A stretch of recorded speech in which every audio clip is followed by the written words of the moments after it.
World Underneath. Chapter 11. Frontline Hunter. 1. Hunter Dispatch Center. Beep, beep. It's the middle of the night at the Hunters Association. In the center of the room, a holographic control console displays a 3D map of Lincoln City. A blinking red dot keeps flashing at one spot. Then, a hand reaches out and silences the alert. Lincoln Hunter Dispatch Center. How may I help you? Stay calm. We have your location. Head to the nearest shelter immediately to avoid another Wanderer attack. Colin, who has been a hunter dispatcher for 12 years, handles emergencies like it's nothing. He quickly forwards the incident details to the nearest hunters on the map. Almost immediately, 2 small blue dots on the holographic display begin racing toward the yellow one. A timer appears overhead. 10 precious minutes for the rescue to succeed. Deployed medical teams, hazard alarms, real-time positioning now active. The dispatchers coordinate seamlessly, their hands moving swiftly across an array of holographic screens. Together, they weave an invisible safety net over Lincoln City. Finally, the yellow dot disappears from the map. The countdown stops at 8:27. Colin watches the holographic map return to normal. He sighs in relief, sorts through the information he collected, and begins drafting his first incident report of the day. Hunter Dispatch Center Incident Report. Case number LK204X01101. Incident type: Wanderer attack. Threat level: C-Class. Details: a single Wanderer, an elemental subspecies, appeared in the riverside area of the Imperial Ring District. The target was neutralized, and the cleanup crew has been notified. No civilian casualties. Status: resolved. Reporting dispatcher, Colin. That's a typical day at the Lincoln Hunter Dispatch Center. 2. 3-man robbery. 6 a.m. Lights remain on around the clock at the dispatch center. Lincoln Hunter Dispatch Center, how may I— Help! It's a Wanderer! It's trying to kill us! Hurry! The call has barely gone through when frantic screams nearly burst Colin's eardrums. Stay calm and tell me about the situation to the best of your ability, he says as he hits the location tracker. A young man's shaky voice answers. There are 3 of us, and an older lady with the groceries. A loud roar drowns him out. Then it's followed by blood-curdling screams. Are you still there? Hello? Hello? Colin calls out to them, but there's only silence. Next to him, the surveillance officer pulls up local traffic feeds. Captain Colin, we've contacted the hunters on patrol. They need approximately 6 minutes to get there. 6 minutes. Colin feels powerless. This is what usually happens. No matter how fast the dispatch center reacts, it still takes time for help to arrive. All they can do is provide the hunters with a clear route. And then— No! Let go! The desperate shrieks returning through the speaker makes everyone's stomach drop. Their worst nightmare is becoming a reality. Despite having heard these agonized cries countless times before, watching a life slip away in real time is still unsettling. Before a few dispatchers can turn away, gunfire erupts on the other end. The Wanderer lets out one last screech before falling to the ground with a heavy thud. They survived. Relieved, Colin glances at the map.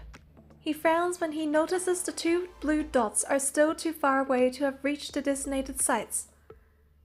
The hunters haven't arrived. So who fired the shots? That's it.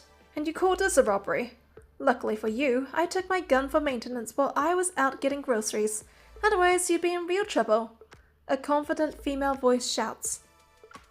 Robbery? Gun? Colin and his co-worker exchange looks of bewilderment. Before they can say anything, panicked shouts come over the line again. Ma'am, it's standing back up! Help us, hurry! What are you doing? Get behind me! More shots ring out, and the Wanderer's cry fades. Colin sees the yellow dot on the maps disappear. Everyone at the dispatch center stares at one another in astonishment. Moments later, the comms crackle, and that same confident voice returns. Hello? Hunter Dispatch Center. Colin responds immediately. Yes, we're here. Is anyone hurt? No injuries, but we'll need a cleanup crew for the mess. The response is quick. The Wanderer is an A-type. It's already been dealt with. Also, the security department should be dispatched. The victims were actually attempting a robbery. Please notify the Special Task Force to investigate. Understood. And you are? The practiced precision in her response has already given him the answer. Sure enough, the seasoned, composed voice on the other end confirms his suspicions. Retired Hunter. Former Sector, Dawn. ID. Number 10041. Hunter Dispatch Center Incident Report. Case number LK204X01102. Incident type Wanderer attack. Threat level C-class. Details: 3 young men attempted to rob a woman near a Bloomshore district market when a Wanderer, a bestial subspecies, appeared. The would-be victim eliminated the Wanderer with her own hunter-grade firearm. The woman was confirmed to be a retired hunter. Cleanup is en route, and no civilian injuries were reported. Note: the 3 suspects have been turned over to the authorities for attempted robbery. Status: resolved. Reporting dispatcher, Colin. Colin finishes his report, glances at the clock, and realized he missed lunch. He grabs a pack of instant noodles and heads to the break room. Noodles again? A colleague drops the latest Wanderer activity report in front of him when he returns to his desk. The Wanderers have been too active lately. Yeah, it's related to a Deepspace tunnel anomaly or a protocol malfunction. I hear they sent someone to investigate, but who knows what they'll find. His colleague plops into the chair next to him and sips his soy milk. Ugh. I told the cafeteria guy I wanted it sugar-free. I'm cutting back on sugar, and this just messed up my diet. Hey, at least we have a cafeteria. Colin smiles. The Alpha team doesn't get that luxury. True, but they're not stuck at desk all day either, the colleague responds. Then he pauses, remembering the grueling practical assessments those people endure. Forget it. I guess I should just be... The communication device at the dispatch center buzzes again. 3. The counterfeit protocol case. To Colin's surprise, a familiar voice speaks. Hey, Captain Cullen, it's me, Orson. An overly ingratiating voice comes through as soon as the call connects. Can you arrest me right now? Orson. The Lincoln City Police Department's infamous repeat offender is known for protocol smuggling. Caught countless times, he's always finding new ways to stir up trouble. As a dispatcher, Colin usually doesn't deal with criminals directly. But Orson managed to change that when his greed for protocols led him to target live Wanderers. Back then, a Wanderer had him crawling around like a cornered rat. Desperate, he called the dispatch center for help. Thanks to Colin's quick thinking and precise directions, he survived long enough for the hunters to arrive. Without that, he'd be nothing more than a bloody smear under a Wanderer's claws. To show his gratitude, Orson gifted Colin a ceremonial banner that had the following: The Voice of Salvation, a dispatcher protecting life itself. You little... Didn't 5 months in jail teach you anything? Colin feels a vein bulge at the sound of that familiar voice. I swear I'm not smuggling protocols this time, Orson stammers. I'm just... selling rock candy. That's all. Orson isn't illegally selling protocors this time. He's making rock candy that looks like protocors. Since his buyers don't dare to report him, his scam thrives. It's even disrupting the market with cheap prices. But his success doesn't go unnoticed. A crime syndicate involved in protocol smuggling has marked him as a target. Orson, you really are a piece of work, Colin says through gritted teeth. Please, Captain Colin, send over a hunter to save me. They've tracked me down and are outside my house with protocol weapons. If they get me, I'm good as dead. Orson's voice cracks from desperation. As much as Colin wants to ignore him, he knows he can't. Protocol smuggling isn't a minor crime, and dealing with an organized gang armed with protocol weapons is far beyond what a single hunter can handle. Activate the emergency response protocol, Colin states without hesitation. Understood. The surveillance officer's fingers race across the keyboard and the yellow dot on the holographic map flashes red. The emergency response protocol is a high-level procedure triggered only for threats equivalent to 5 or more Wanderers. It requires the coordinated effort of at least 5 hunters. After issuing the order, Colin is worried about whether or not they can gather enough hunters in time. To his surprise, the mission is accepted almost immediately. 2 blue dots light up the screen, and Colin lets out a sigh of relief. Good, now we just need 3 more. His words catch in his throat as his eyes widen. The 2 blue dots are charging into the rescue zone. Send a message to intercept them right now! Colin feels his head start to pound. This is clearly a high-level mission. Are they out of their minds? Wait! Excited, the surveillance officer calls out. I think they're from unicorns! Unicorns? Are you sure? Colin whirls around. Every hunter knows about unicorns. They're the best combat unit under the Hunters Association. Known for their unmatched power and fast responses, they specialize in tackling extremely dangerous Wanderer incidents that regular hunters can't handle. Colin has never met them, but he heard the stories. Their elite sector is small and notoriously unconventional. One rumor claims that Unicorn's hunter once blew up an entire subway station just to take down a Wanderer.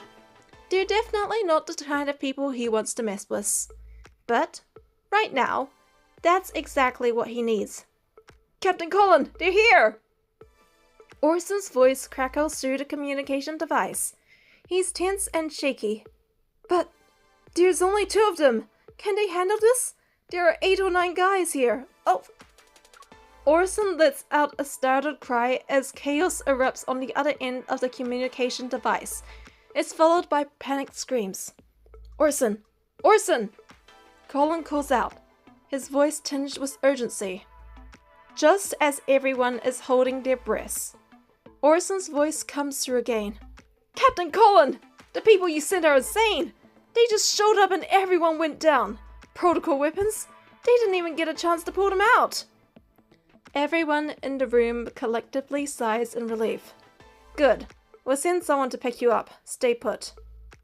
Colin frowns and hears a strange crunching sound from the communication device. Before he can ask, a clear female voice shouts, Xavier, stop eating the evidence! Hunter Dispatch Center Incident Report. Case number LK204X01103. Incident type: Protocol smuggling. Threat level: A class. Details: Shellbank District. Orson, a repeat offender with 8 protocol smuggling charges, sought assistance from the dispatch center after facing retaliation from a crime syndicate over his sale of counterfeit protocols that were actually dyed rock candy. The involved criminal organization has been successfully apprehended. Orson, the reporting party, has been handed over to the relevant authorities for investigation of fraud. Note: a portion of the evidence is suspected to have been consumed. Status: resolved. Reporting dispatcher, Colin. 4. City Hero. Lincoln's Joy Sky offers the most comprehensive selection of fresh vegetables and fresh products at affordable prices. Colin steps out of the supermarket. He's holding a steaming box of fried chicken. He stretches, content. His busy day is finally over, and all he wants to do now is head home and enjoy some well-deserved rest. The supermarket is not far from his apartment. All it takes is a walk through the business district and the plaza. It's rush hour, and many parents are walking with their children. The setting sun lights up their joyful figures and casts bouncing shadows on the ground. Colin pauses, unable to look away from this heartwarming scene. It's something he hasn't seen in a long time. As a survivor of the 2034 coronal rift catastrophe, he, like countless others, know how hard-won today's peace is. And like many people, he chooses to be a guardian of this precious tranquility. But even guardians need rest. At least for tonight, he'll relax. "Mommy, there's a lollipop in the sky!" As he passes a small fountain, he hears a little girl shouting excitedly to her parents and pointing up at the sky. Colin thinks the child must be imagining candy in the clouds. He glances at the sky, but that single look makes his blood run cold. A terrifying howl cuts through the air and is followed by the screams of frightened women. For a moment, no one reacts. Then, massive figures emerge from the dust, their bodies covered in jagged black crystals. "Jenny!" A mother in the distance stares in horror at the spot where her daughter stood is covered in rubble. Her legs give out and she falls to the ground. "Mommy!" A cry rings out. Hope flickers back into the woman's tearful eyes. Ugh. Colin falls to the ground.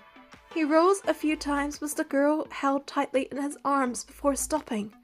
As soon as he saw the wanderers, he dropped his fried chicken and sprinted over to save her. A sharp pain shoots through his back. He's dizzy, but he forces himself to dial a number on his communication device. "Hunter Dispatch Center, how may I help?" "Wanderers at Silver Bay Creek Plaza. There's 3 of them, and they're highly dangerous. Send backup." "Captain Colin?" The voice on the other end pauses, then adopts a serious tone.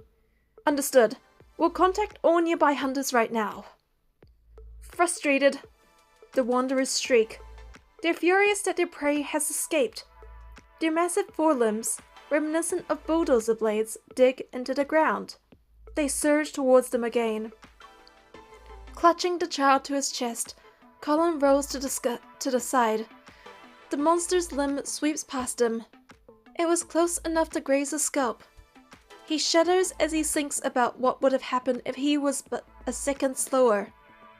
Boom! A powerful shockwave hurls Colin through the air. His vision darkens and the world spins uncontrollably. When he manages to lift his head, he sees another wanderer towering right in front of him. The ground trembles beneath its cry. Its massive compound eyes glint coldly as they turn downward. Energy particles gather in its gaping maw. Just a little longer. Colin clenches his fists. He forces himself to stay conscious. Rescue should be here any. Bang! Bang! Bang! Gunshots ring out in quick succession. A beam of light slices through the Wanderer's attack as 2 figures leap before Colin. "Captain Jenna, we have arrived at the designated location." Colin's eyes snap open at the sound of a clear, authoritative female voice. A young man and a woman stand before him. Their movements were swift like shooting stars. After finishing her report, the female hunter lowers her communication device and briefly checks on Colin. Confirming he's unhurt, she raises her weapon again. "Let's move, Xavier." Without waiting, she dashes forward like an arrow. The male hunter, now a glowing blur, is right behind her. The Wanderer gathers energy particles in its maw again. It's preparing to launch another attack, but the female hunter is faster. She leaps onto the monster's shoulders and fires her gun at point-blank range. Bang! At the same time, her partner's light blade pierces the creature's weak spot. The two hunters kill the Wanderer before it can deploy its protofield. Stunned, Colin can only watch in silence. What seems like a deadly threat moments ago now lies in pieces at their feet. They must be from unicorns. It's not long before the Wanderers are eliminated. As the last one collapses, applause and cheers erupt from the gathered crowd. Colin claps and puts extra effort into it. "Let's go, Xavier," the female hunter says to her partner. The young man nods and picks up the hot pot ingredients he dropped during the fight. Watching their figures disappear into the distance, Colin suddenly feels that Unicorn's eccentric messes don't feel strange anymore.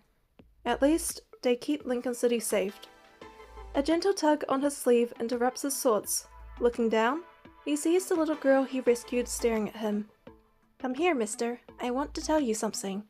She beckons him closer with a secretive look on her face. Amused, Collins crouches down. "What is it?" Without warning, the girl throws her arms around him. She's hugging him. "Thank you, mister. Thank you for protecting me," she says, with a serious expression on her face. Colin watches her skip back to her family. A lump forms in his throat. He lowers his head and rubs his nose to hide his emotions. His gaze falls on the box of fried chicken lying where he had dropped it earlier. The first thing he needs to do is rest properly tonight. World Underneath 11. Frontline Hunter. Complete. World Underneath 12. Fractal Library Q&A. 1. Question 1. Why is it called the Fractal Library? Hello! Welcome to the Fractal Library. Since this is the very first question in our guest book, I'd like to use it as a chance to share the library story. I've never been the type to settle down. Over the years, I did all sorts of jobs: mason, gardener, delivery driver, janitor, clerk, and more. One day, I, drawn in by the peculiar name of this library, pushed open its doors. Inside, it was deserted and coated in dust. Driven by curiosity, I took a book from the shelf and opened it. In that instant, a new universe unfolded before my eyes, and I fell in love with this place. While I was engrossed in reading, a telephone at the front desk rang, its chime echoing through the library's towering halls. For some reason, I approached the counter and answered the phone as if beckoned by an unseen force. 10 minutes later, the call ended. I can't talk about what was discussed, but after that conversation, I became the library's administrator and finally understood why it's called the Fractal Library. Most of the books here are science fiction. Nearly every fictional universe inside them branches out after its own Big Bang and spawns countless worlds of infinite complexity. Yet their similarities are uncanny. The books themselves reflect this fractal nature, each with an endless variety and overarching similarity. They highlight recursion, chapters mirroring the entire book, paragraphs echoing the chapter's themes, sentences extending the paragraph's ideas, multiple layers within their structure, like fractal patterns that reveal finer details, and long non-linear complexity, interwoven narratives forming intricate, dynamic patterns. Realizing this only made me love the library more. I've never met its actual owner, so sometimes I imagine what I'd do if I were in charge. Maybe I'd rename it. The word fractal is a bit abstract. I might call it the 10 to the power of -33 library instead. Most of the books here are science fiction, and every time I open a new one, it feels like I'm witnessing the birth of a universe. That instant of 10 to the power of -33 seconds when the cosmos explodes from a tiny singularity. It's a name you could explain in a single sentence, straightforward and easy to grasp. Still, whenever I imagine making that change, the phone rings again and it reminds me that this place already belongs to someone else. 2. Question 2. Why did you want to open this kind of library? First of all, I didn't open this library. It's always been here. I'm just a temporary administrator. But I can tell you why one phone call convinced me to stay aside from the money. Change is the only constant in the world. As I said before, I used to wander from one place to another and never stayed in one spot for long. Over time, I learned to love that freewheeling life until I stumbled upon this library. Here, I found everything I had seen and experienced. Even if I traveled across the entire globe, it wouldn't add up to a fraction of what's contained in these shelves. This place holds countless stories and infinite possibilities from ancient times to modern days, and distant oceans to nearby mountains. Human imagination truly knows no bounds. Many ancient myths have become today's reality. Perhaps all the things we consider impossible now and the mysteries we haven't observed really exist somewhere. Maybe in the future, or maybe in another universe. I choose to believe in the worlds that you can find in these stories. Even if I spent my entire life reading, I'd only explore a tiny corner of this library. Yet this corner would still hold more wonders than I could ever encounter outside.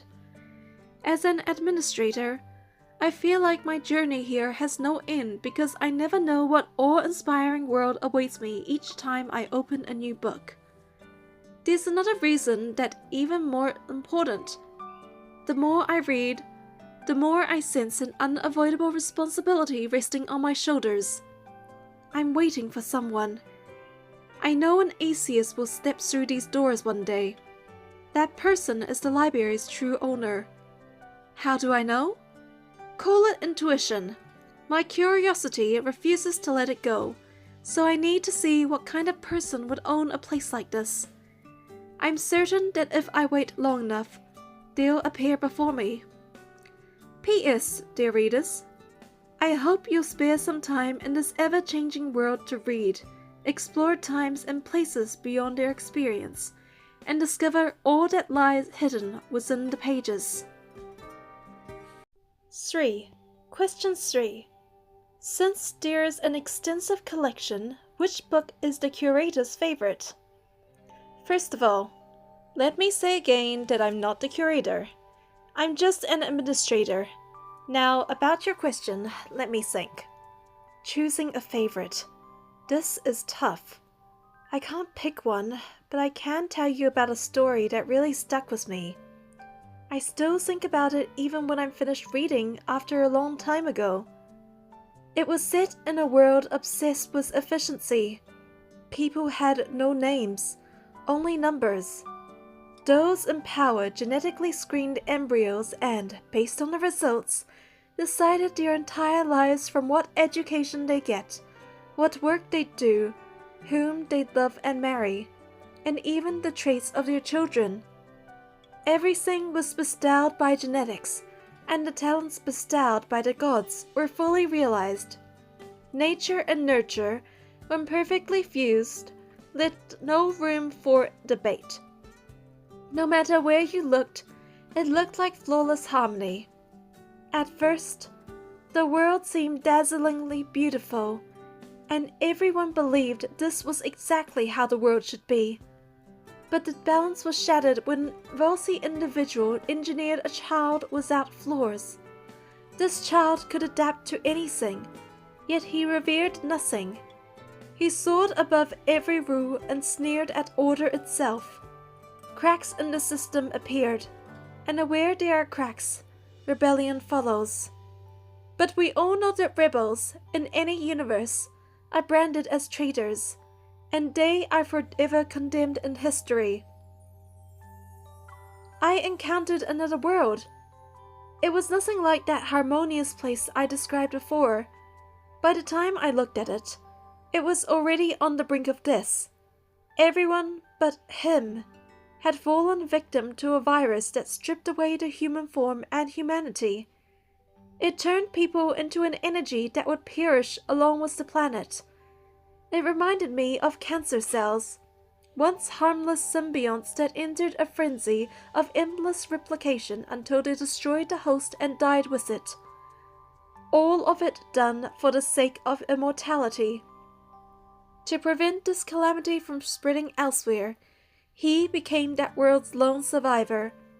He had a single mission: eliminate every infected individual, root out every trace of this disease, and then guard those warm remains until they had fully crumbled away. He waited for what felt like an eternity until all drifted into emptiness. He became a prisoner of time, the embodiment of loneliness, forever the last person. And in the end, as the final speck of that world turned into dust, he vanished too. Now that I think about it, the stories that truly stayed with me all seem to prove as saying, happy stories are all the same. But unhappy stories each have their own kind of unhappiness. Once a story finds its perfect ending, it stops, and no one looks back. Imperfections, however, remain unforgettable. They echo without a response until the end of time. If these stories are someone's reality, if their worlds truly exist or once did, could they have been just experimental playgrounds for some god's whim?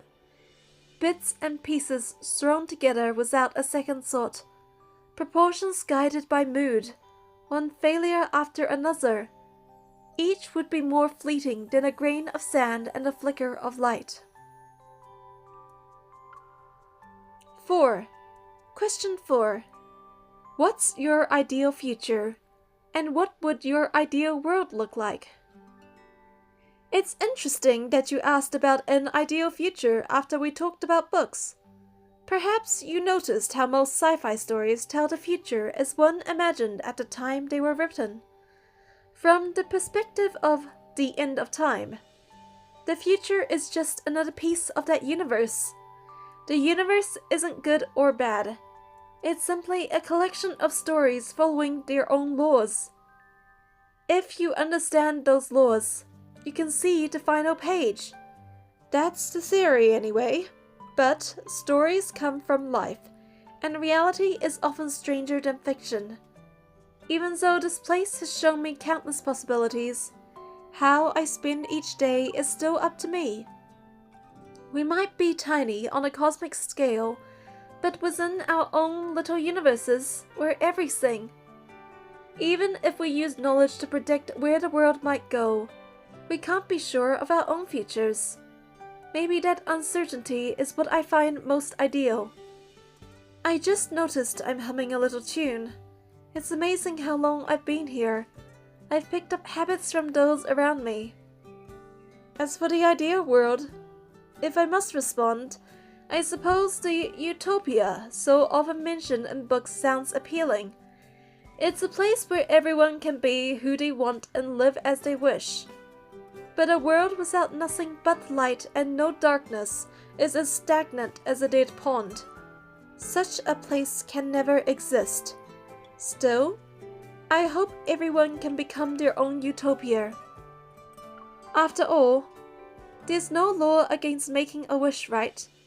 People can wish wherever and whenever they please. And I'll write my sincere blessings for every reader here. 5. To be continued. Hello? According to my calendar, it's not time yet. When the moment arrives, I'm sure he'll come looking for me. Almost dear. Give me a break. We'll know the truth soon enough. And if he doesn't show up, well, we know exactly where to find him, right? By the way, how did that new book of yours turn out? When can I read it? Oh, it failed again? That's okay. The one I'm working on now is long.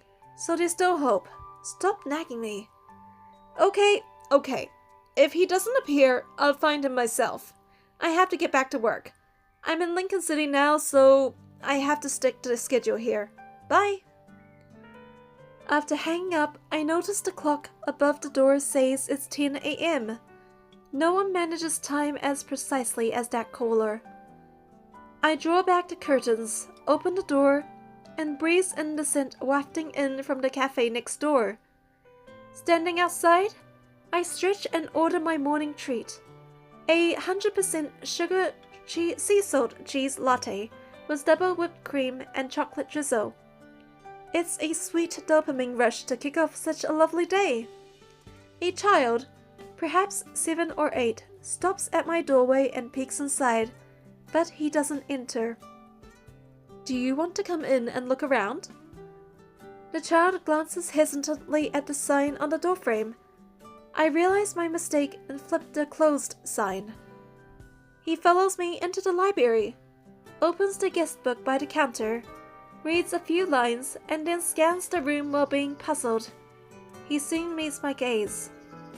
A library? But most of these things don't look like books. What a perceptive kid. There's another reason for me to love this place. You're right. A lot of the things here aren't what you call books, but let's call them books for the sake of convenience. Can I check out the things that don't look like books too? Of course. When you want to read them, they'll take on a form that's easy for you to understand. Books are the ideal medium, but if you prefer cartoons, that works too. Wow, that's amazing. As the child loses himself in his new discovery, I lean against the doorframe and watch the busy street.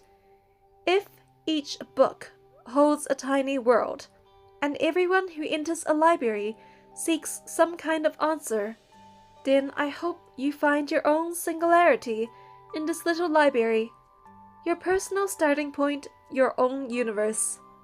I might not meet all your expectations, but I'll still say the following with sincerity. Hello! Welcome to the Fractal Library. World Underneath. Fractal Library Q&A. Complete. World Underneath. 13. High and Low Culture. 1. Artist Life Insider. Special feature: balancing art and livelihood. Art is liberating, rebellious, and uncompromising. Yet when art intersects with markets, promotion, and commercialization, artists often need a trusted partner, someone who can help them step outside of their own world and connect with the outside. Today, we have the special privilege of interviewing Mr. Thomas, Raphael's gallery manager. While Raphael's paintings overflow with personality and romance, Thomas's work lies in finding balance within this freedom, paving the perfect path between artistic creation and the art market. Join us for issue 14 of Artist Life Insider as we delve into the gallery manager, Thomas's story. Opening. Mr. Thomas, hello.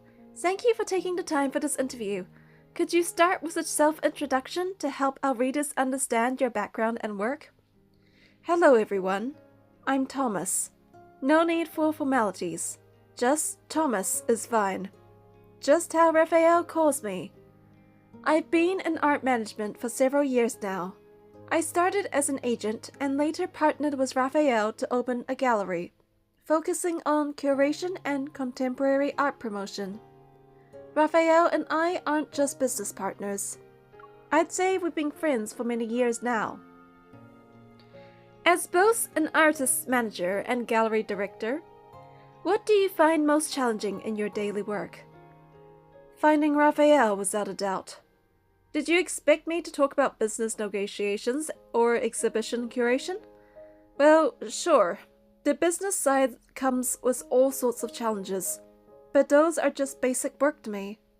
But we haven't seen Raphael at all today, have we? The artists we've interviewed before all had their unique creative habits, Some keep their favorite plush beer nearby, or others must drink exactly 3 bubble teas before starting work. From your observation, does Raphael have any particular habits? Wait, they all have such odd habits? Thomas blinks in surprise before falling into deep thought for nearly a minute.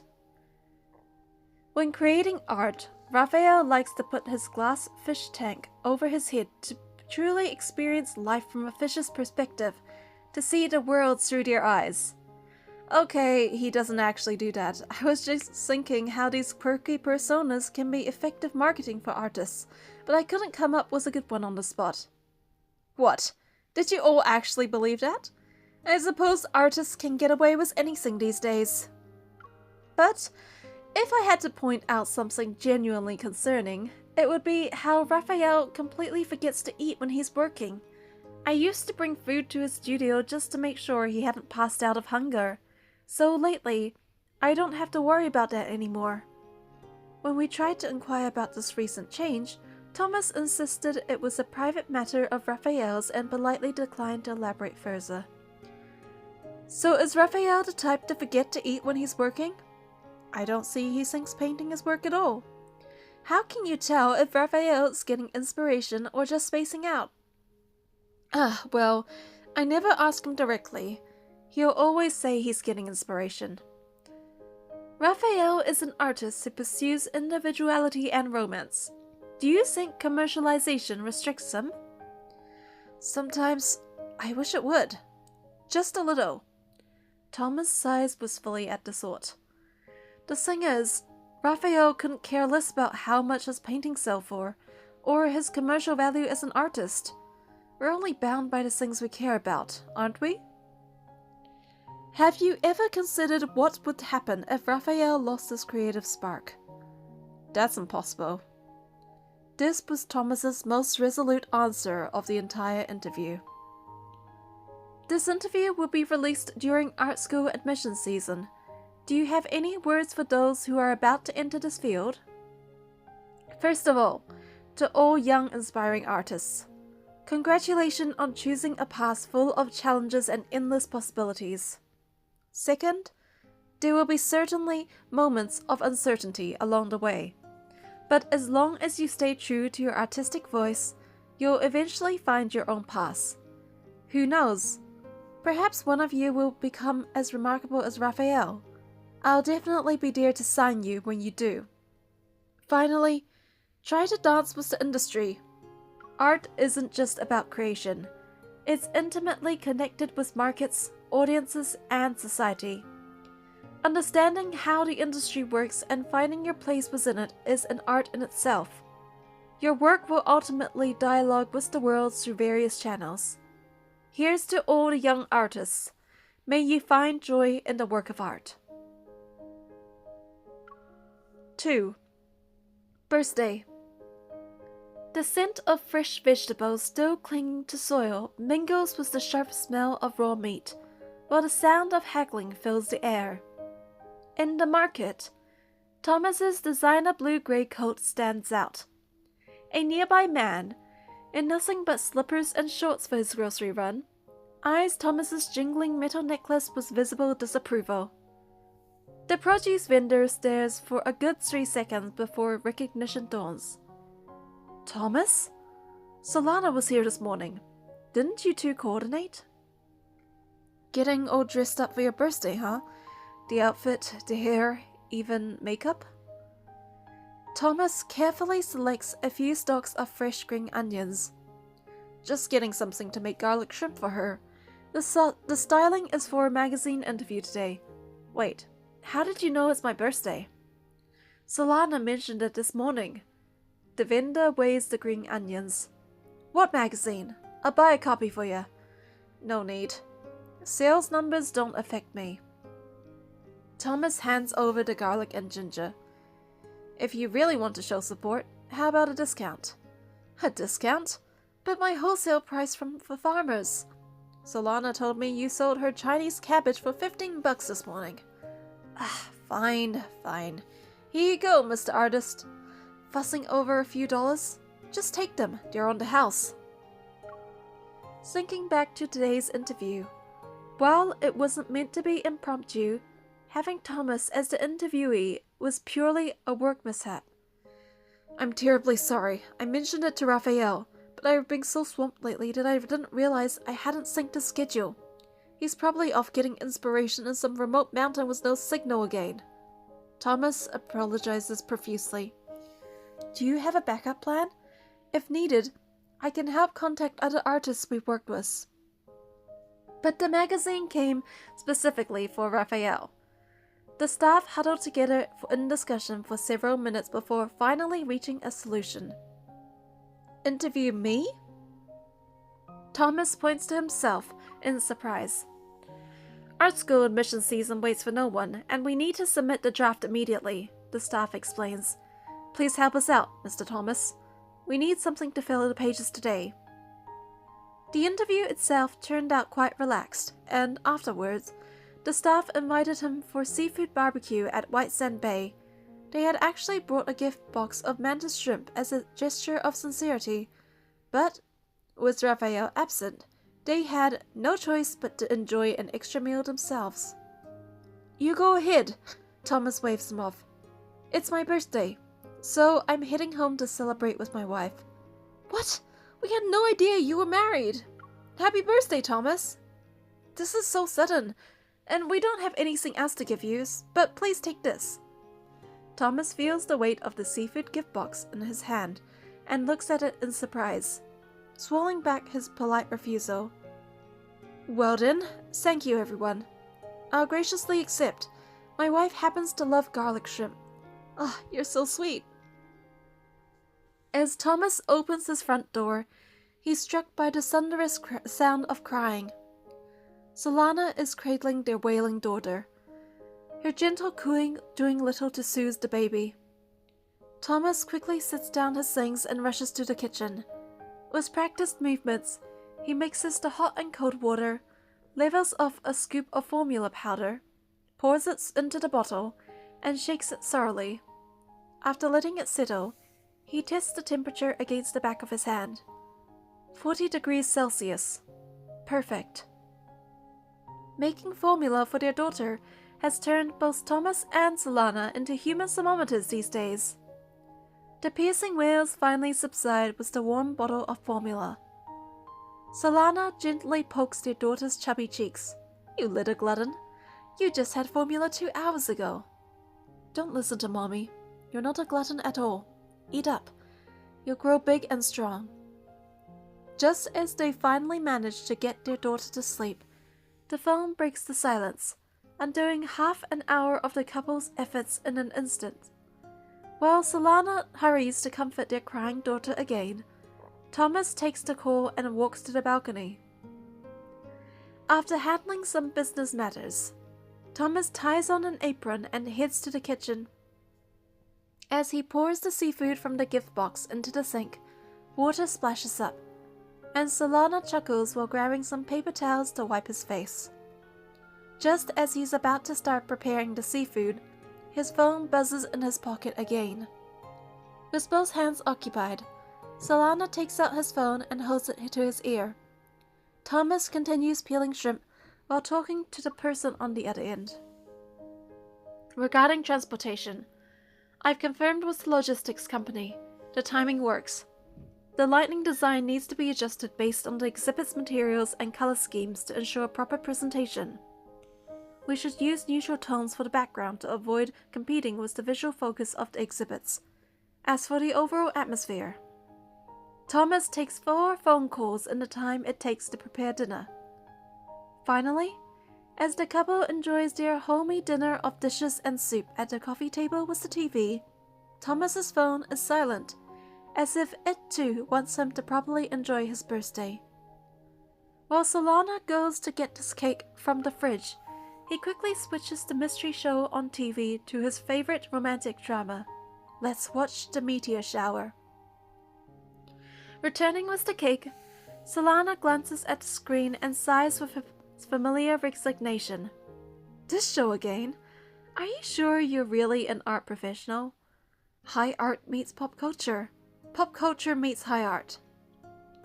In the flickering candlelight, Thomas closes his eyes and makes his birthday wishes. May Solana be safe and happy.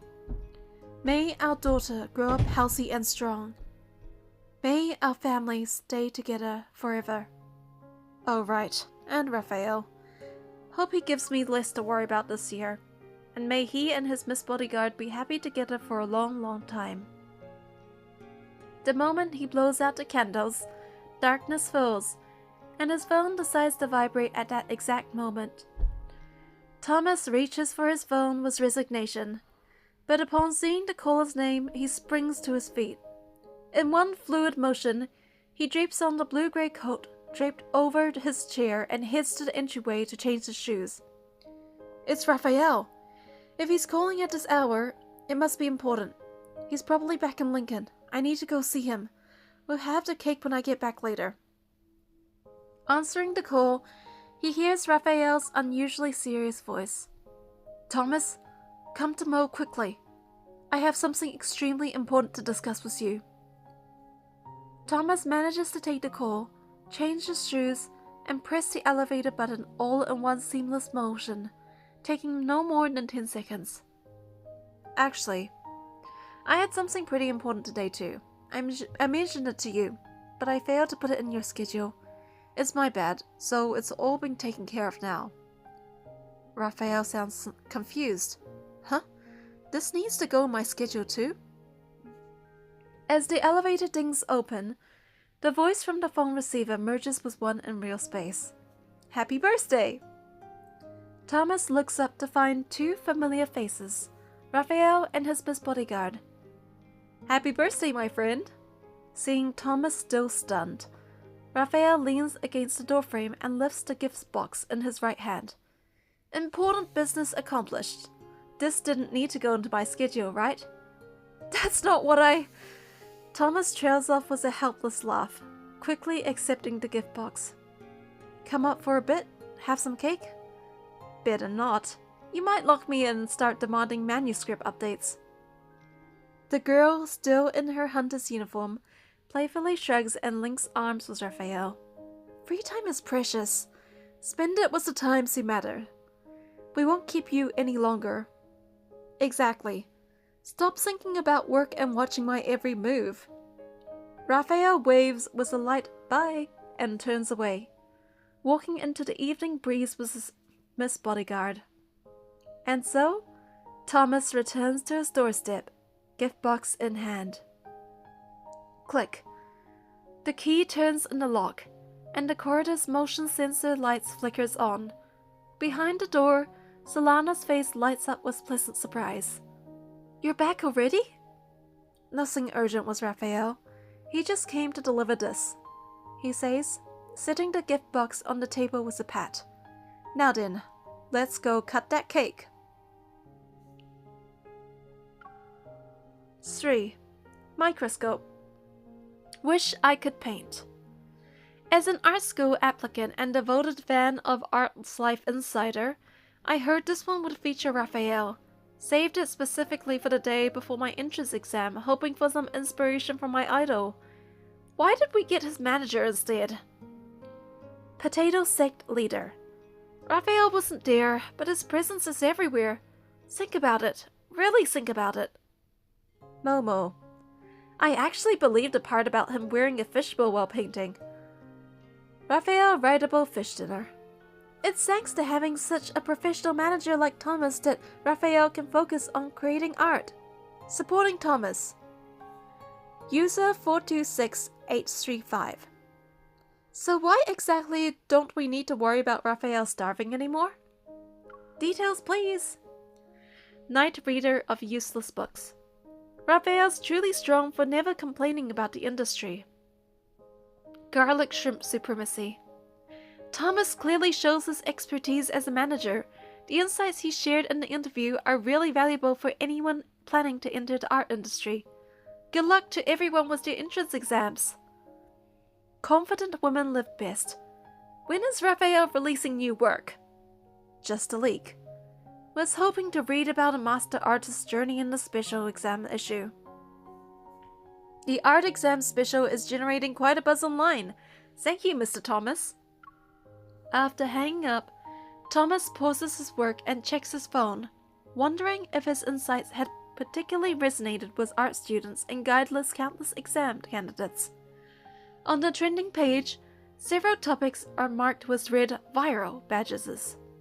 Hashtag Artist Life Insider, Art Exam Special, Hashtag Raphael, True Masters Never Complain About the Industry, Hashtag Raphael Paints While Wearing a Fishbowl. This hardly has anything to do with me. He scratches his head in confusion, opens a discussion thread, and scrolls through until he finally finds a few mentions of Thomas among the flood of Raphael comments.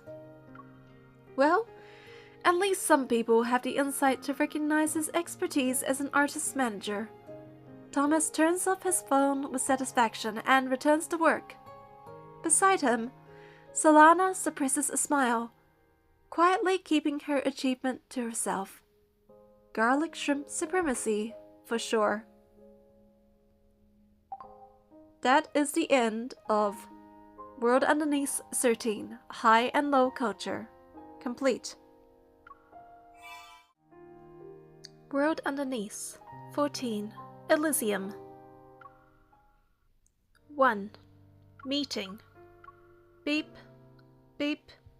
The alarm sounds. Mr. P glances at his watch. It's 9:55 p.m. Time's almost up. He quickens his pace. He has a date he can't miss tonight. The sidewalks of Emerta Street are nearly empty in the darkness. For the opulent capital of crime, the N109 zone, this is just one of many waking hours. Neon lights blur into a misty haze, but Mr. P has no time to savor them. He lowers the brim of his hat, tightly pulls his coat, and keeps walking. He pauses at a window filled with over-the-top decorations. Plushy Bomb, the crown jewel of the shop. For displaying purposes only, not for sale. By Chris's Antiques and Oddities. Behind the sign sits a frog plushie inside a bird cage. He checks his newly acquired diamond-studded watch. Well, there's still a bit of time. Welcome to Chris's Antiques and Oddities.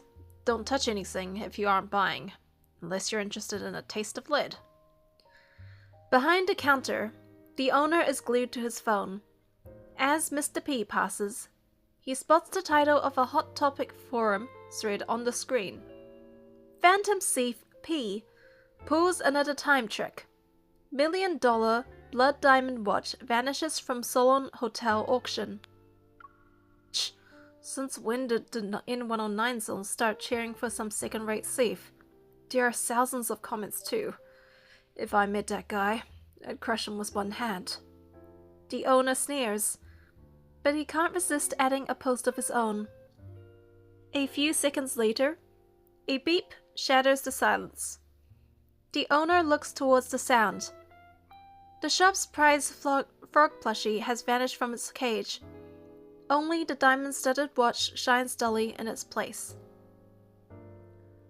On the street lined with bars, Mr. P emerges from an alley. He tosses the frog plushie in his hand. Then he drops the dismantled bomb into a trash can. Shh, the design is outdated. At least the color still pops out. He straightens his hat. Behind him, neon lights quietly turn on and trace his figure in a faint glow.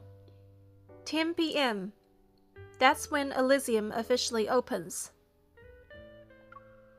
2. Elysium.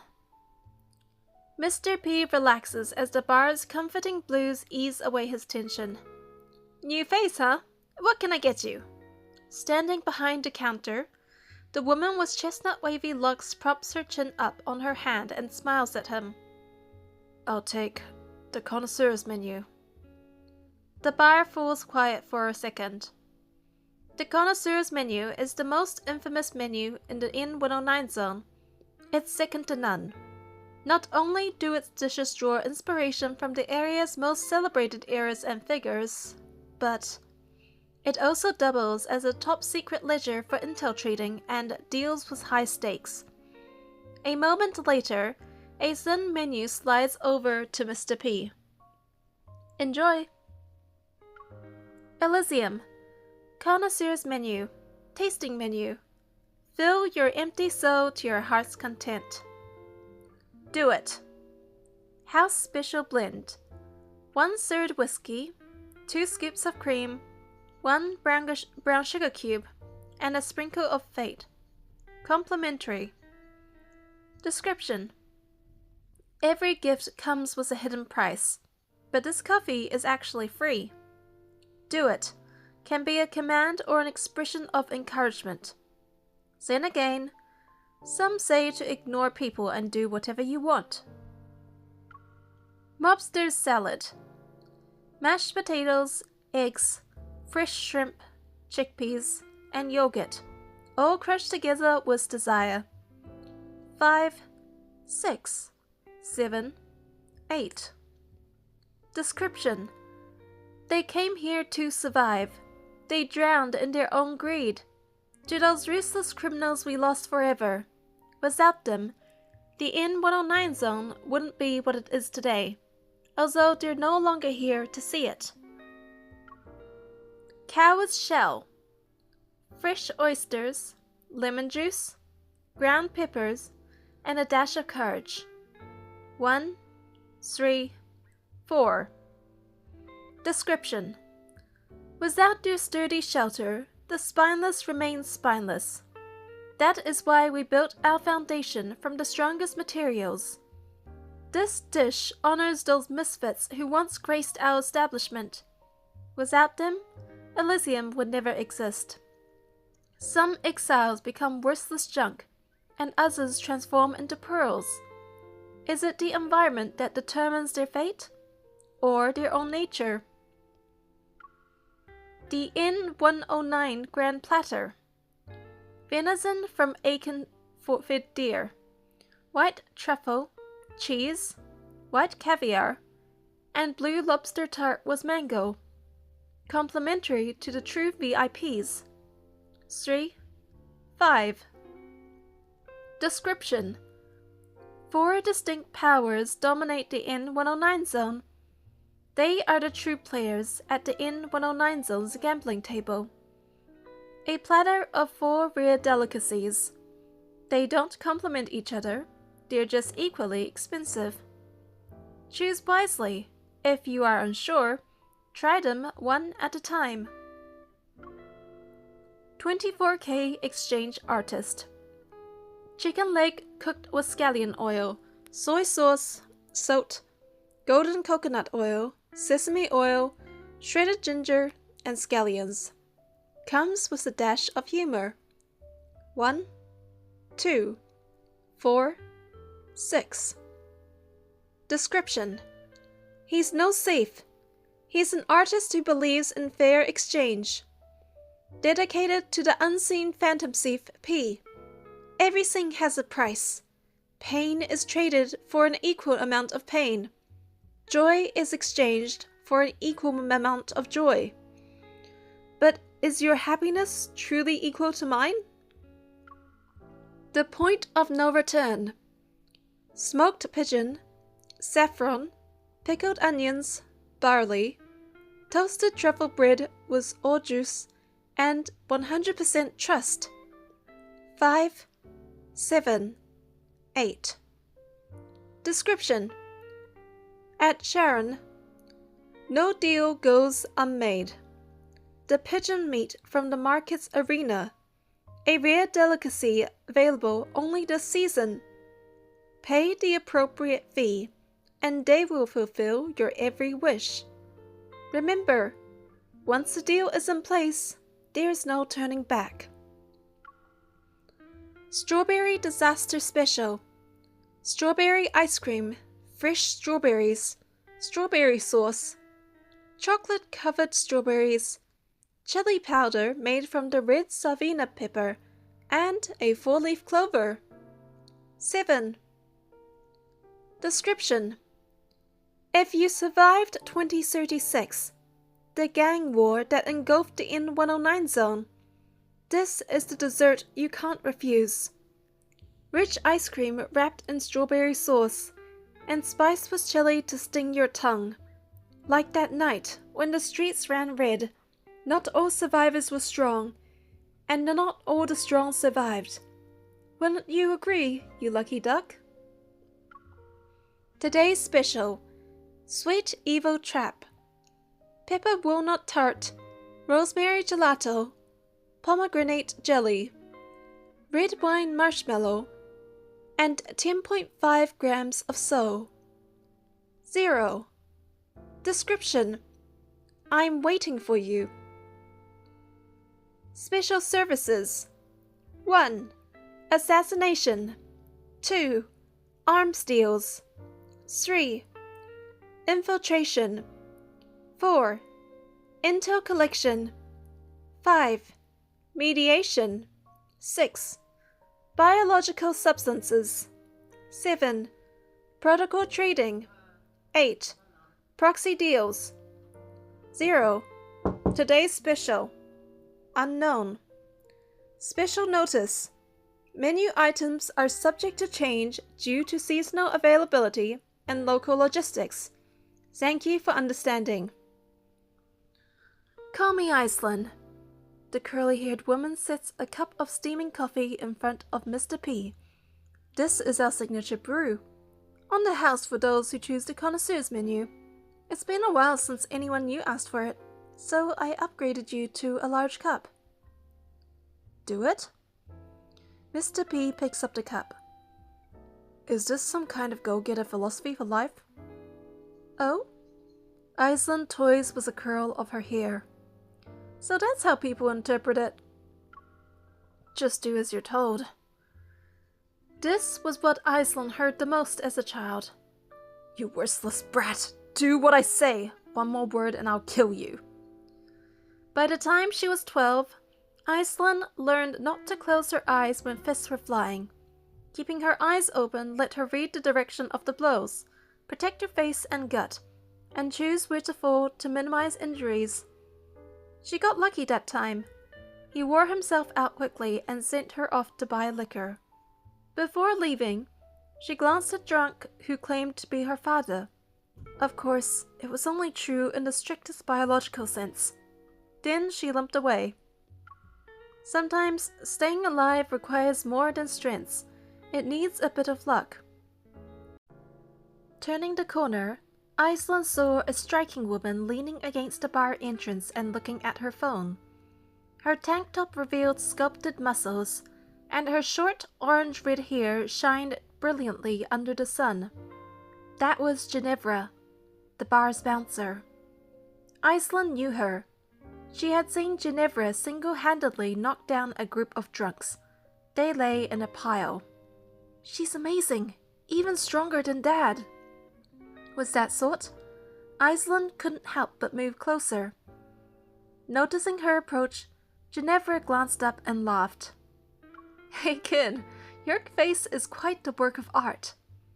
Iceland wiped her wet nose. The blood smeared across her swollen cheek. She was 12, malnourished, scrawny for her age. Still, she squared her shoulders and lifted her chin. I'll pay you. Teach me how to fight. Or at least, let me follow you around. Without any hesitation, she shoved all the money that was meant for her father's liquor into Ginevra's hand. If she could become her sidekick, no one would dare to mess with her again. Ginevra didn't take the money. She crossed her arm and looked at Iceland. What? You lost a playground scuffle and now you want lessons? I'm not into babysitting. I want my dad to be too scared to hit me again. Can you help me? Iceland stood on her tiptoes and brought her bruised face closer. You. Ginevra looked interested for a moment, but her face fell when a drop of blood landed on her shoe. She heard Ginevra curse under her breath. Mr. P has barely tasted his drink before the drink's burning edge brings tears into his eyes. Who puts booze in coffee? 1/3 whiskey, 2 scoops of cream, 1 brown sugar cube, and a sprinkle of fate. With a knowing smile, Iceland taps the menu in front of Mr. P. That's our signature blend. 3. Cow's Shell. Now you may place your order. Every dish comes with its own special seasoning so our customers can choose what suits their palate. Take this one for example. With brown nail polish shining, Iceland's finger glides along the menu surface until it settles beside a number. Cow's Shell. Fresh oysters with a bit of pepper and paired with the freshest sides. Assassination, infiltration, and intel collection. A perfect balance of flavors. Following her finger, Mr. P looks at the menu. He's drawn to the text beneath the name.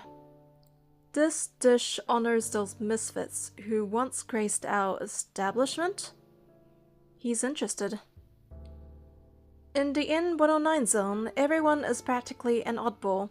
What kind of freak would even stand out? Maybe it has something to do with the word coward. Yet no matter how he mulls it over, that word doesn't fit the N109 zone.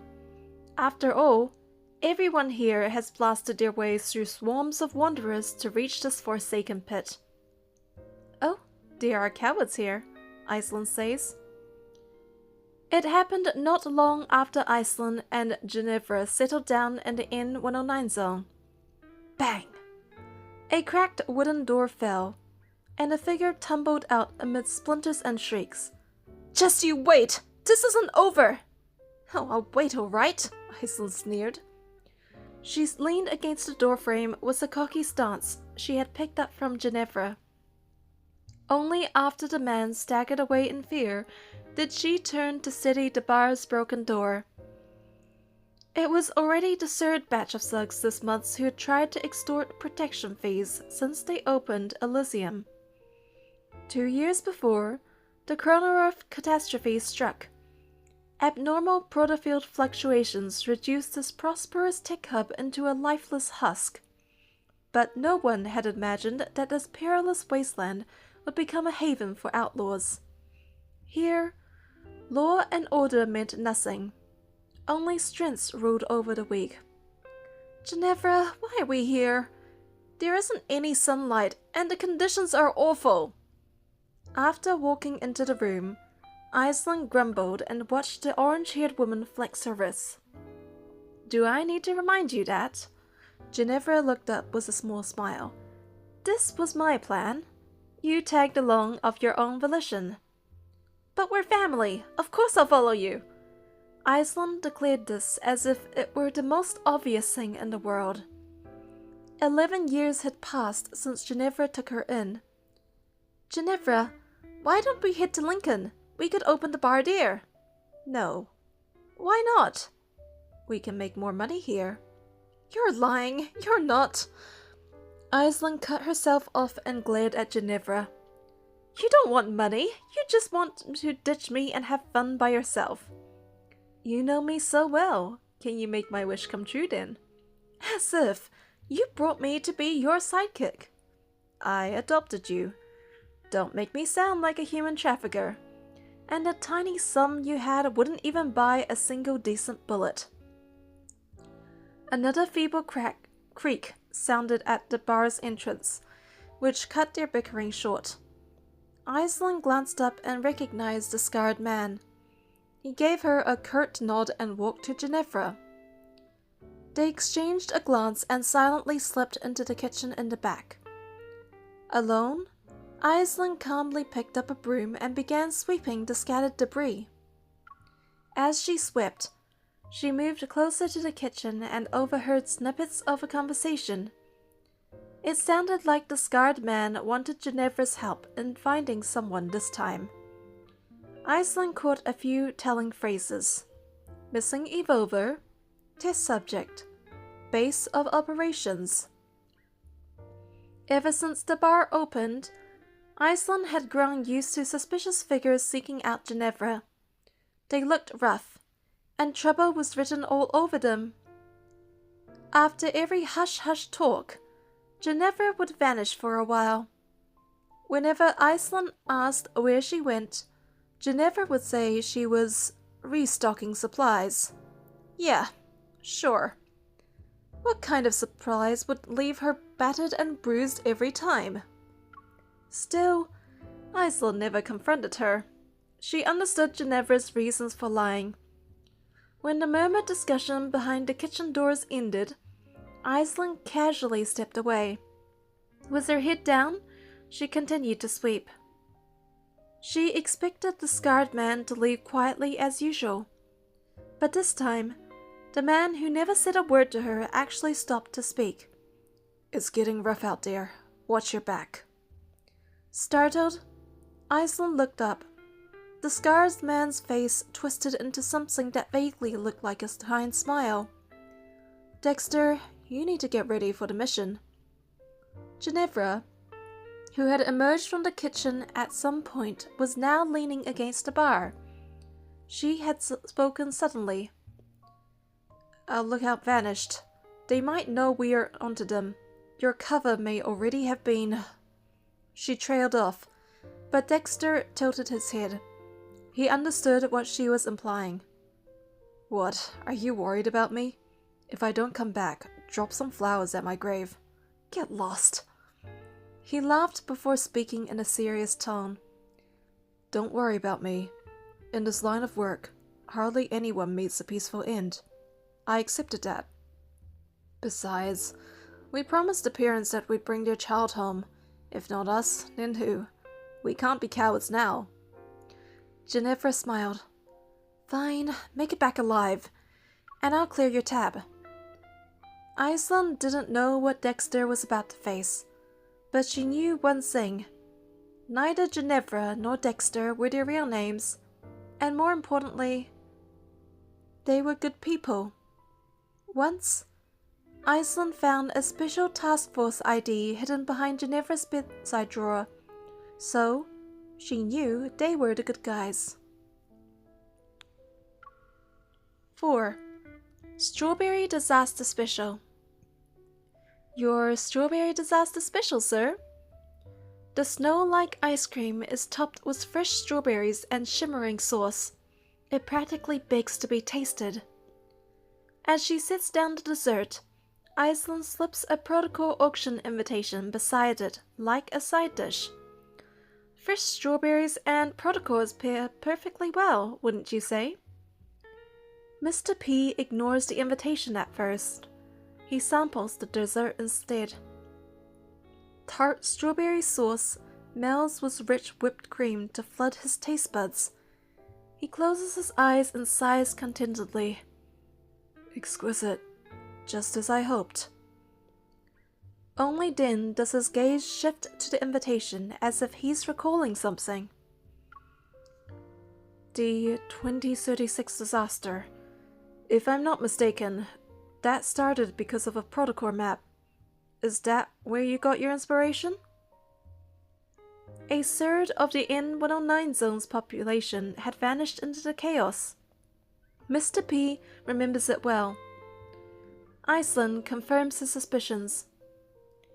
"Unfortunately, that protocol map was lost at the time." Seeing the faint remorse in her eyes, Mr. P offers a knowing smile. "Lost? Perhaps it was stolen." "You aren't suggesting Phantom Thief P did it, are you?" "Who knows? It's all just speculation." He chuckles softly before playfully shrugging. Maybe the map was an excuse to shake things up from the start. Seeing his genuine smile, Iceland lowers her gaze to mask her curiosity. Perhaps.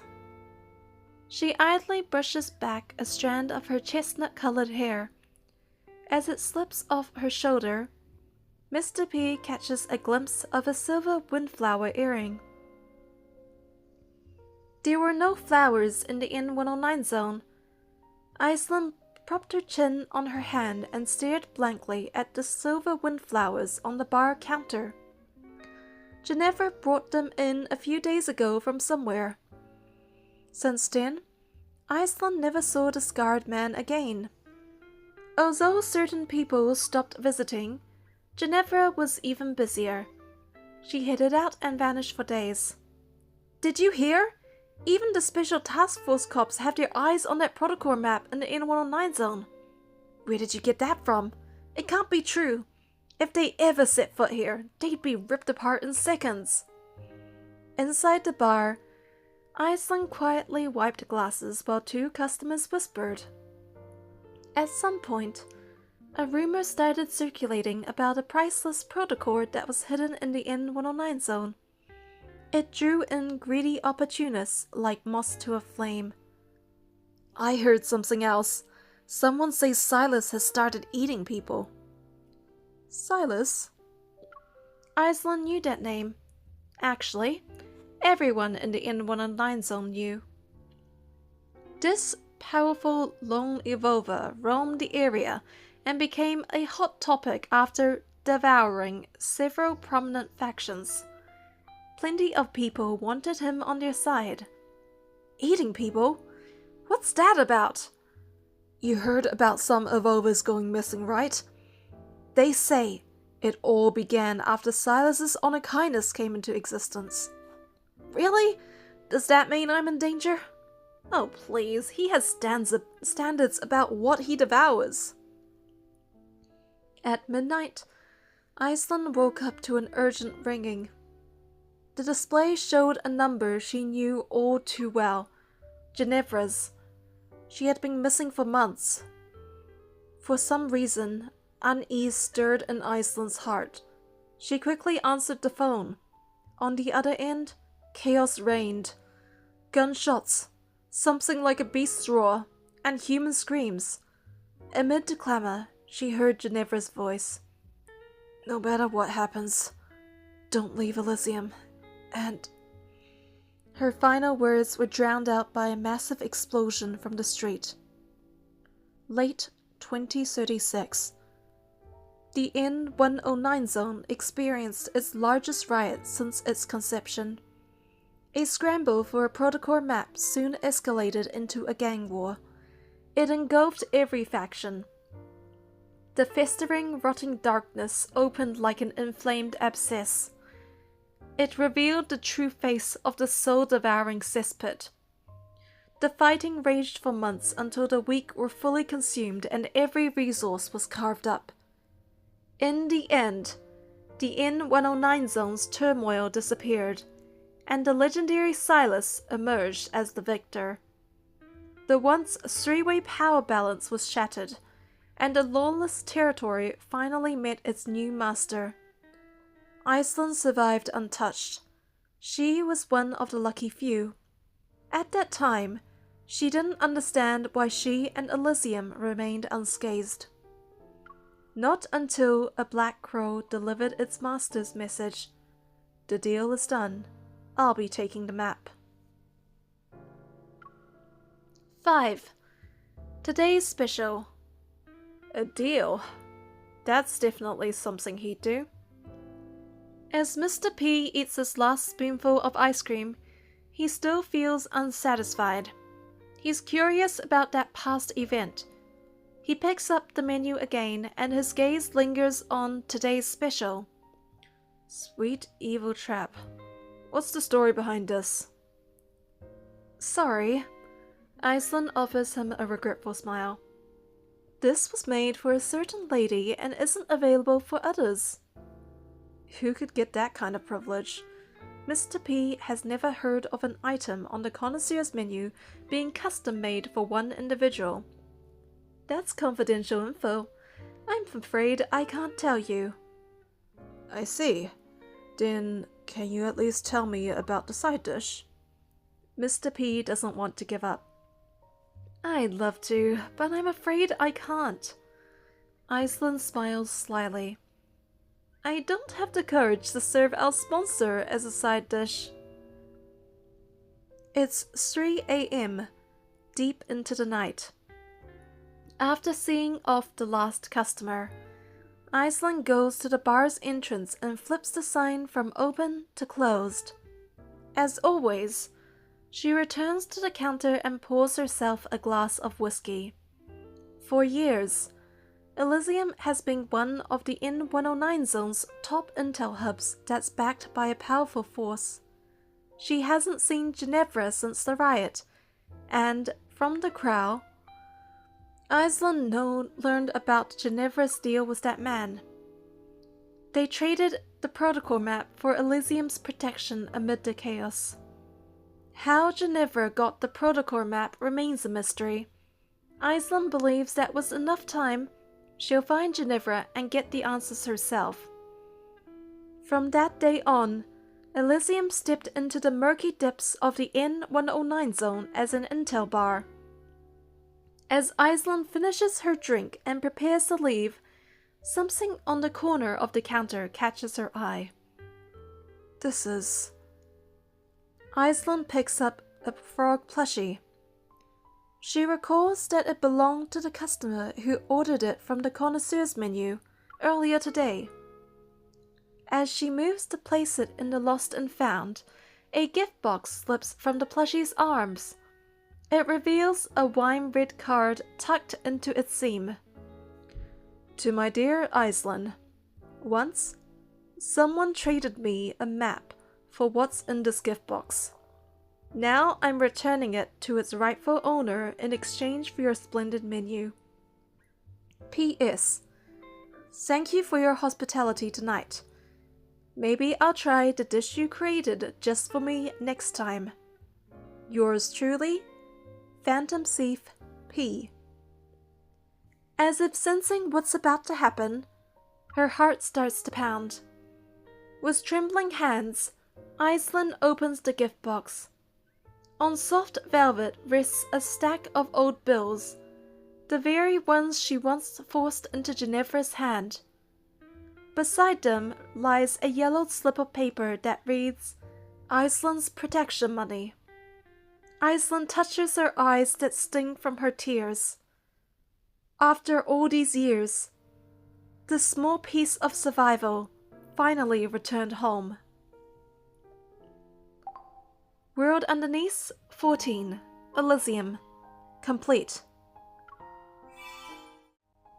World Underneath 15, Seeing the Truth in Conversation, Sketches, Volume 13. 1. Featured character Yvette, born December 2012 on World Reef Island, now part of Skyhaven Guard Station Archipelago, senior engineer and best-selling author. Admitted to the Department of Energy and Power Engineering at World Reef Institute of Technology, now merged with Skyhaven University in 2030. That same year, she began creating educational science videos and content on online platforms.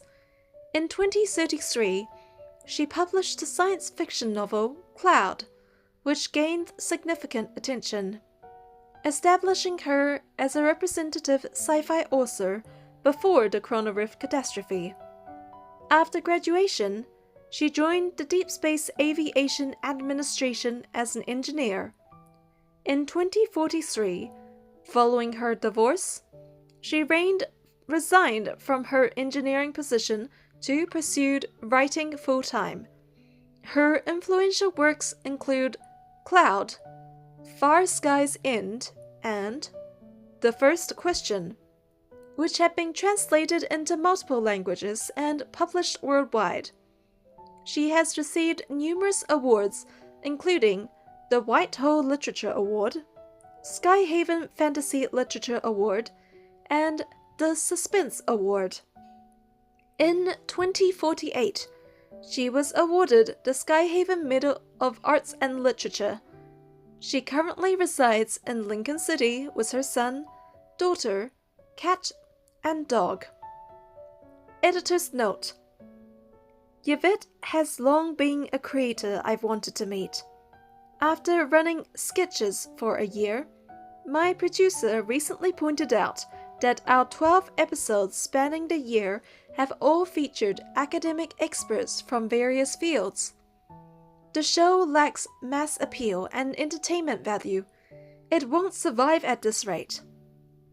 The producer suggested interviewing some popular young entertainers who have both influence and talent as a year-end special. However, I've always insisted that sketches should be authentic. We spend at least a full day with our subjects, moving through multiple everyday settings for open conversations, aiming to reveal sides of them beyond public perceptions. Of course, I can't afford to book a young celebrity's entire day. Then I spotted Cloud on my bookshelf. It's one of my favorite novels, consistently ranking in the top 10 bestsellers across bookstores and websites since Skyhaven's establishment. Many consider it prophetic of the Skyhaven project, and its author, Yvette, has gained immense popularity across all social classes and age groups. The producer agreed readily, perhaps seeing this as the biggest compromise I could make, a literary influencer. And that's how this episode came to be. 2. Homeland. At 1 in the afternoon, I arrive as planned at Yvette's studio in Hillside Gardens, Philly district of Lincoln City, which also serves as her home. Just as she mentioned on the phone, the scent of plum blossom signals that her house is near. The moment our cameraman frames the small courtyard with its plum tree, the front door opens, and out comes Yvette, greeting me with 2 garbage bags in hand, even waving at the camera, garbage bags and all. "Juniper, it's an honor to meet you. I've watched all your shows. I'm a big fan. Let me just take out the trash first. Please, come in. Oh, the camera crew too. You need to set up your equipment, right? I've cleared some space." The crew and I stand there momentarily stunned, somewhat hesitantly entering the courtyard. The cameraman even asks if we should edit out that last bit. We end up conducting the interview under Yvette's plum tree, brewing tea in the early spring air amid the fragrance of plum blossoms. The atmosphere is wonderfully relaxed, quite different from our previous interviews with academic veterans. Sketches. When Skyhaven was completed, all former Whirl Reef Island residents were granted immediate residential rights in Skyhaven and its guard stations. You're one of the few I know who gave up this right, especially considering you were working at the Deepspace Aviation Administration at the time. "It wasn't what I imagined," says Yvette. "I grew up on Whirl Reef Island. How much do you know about it?" Sketches. I did my research. It's primarily a coral island, its base eroded over time by coral-consuming microorganisms into a pivot-like pointed structure. Rich in magnetic ore, it began rotating under the planet's protofield, generating torque. This rotation ground the surrounding lakes into a perfect circle, like an ice ring. That's also why it could flow skyward when the deep space tunnel's appearance altered the magnetic field and gravity vortex. Yvette. That's what the geography textbooks say. Sketches.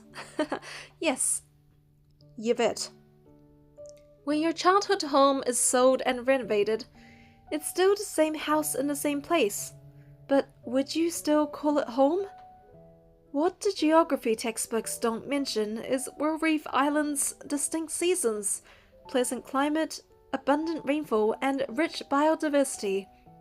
They don't tell you about the spring buds on trees, the cool summer springs, the autumn leaves dancing with migratory birds, or the setting suns through winter reed marshes. So the island's unique geographical environment meant most residents were school faculty and researchers in geology and physics. You couldn't escape nature's subtle influence. Tell me, have you ever seen wildlife in Skyhaven?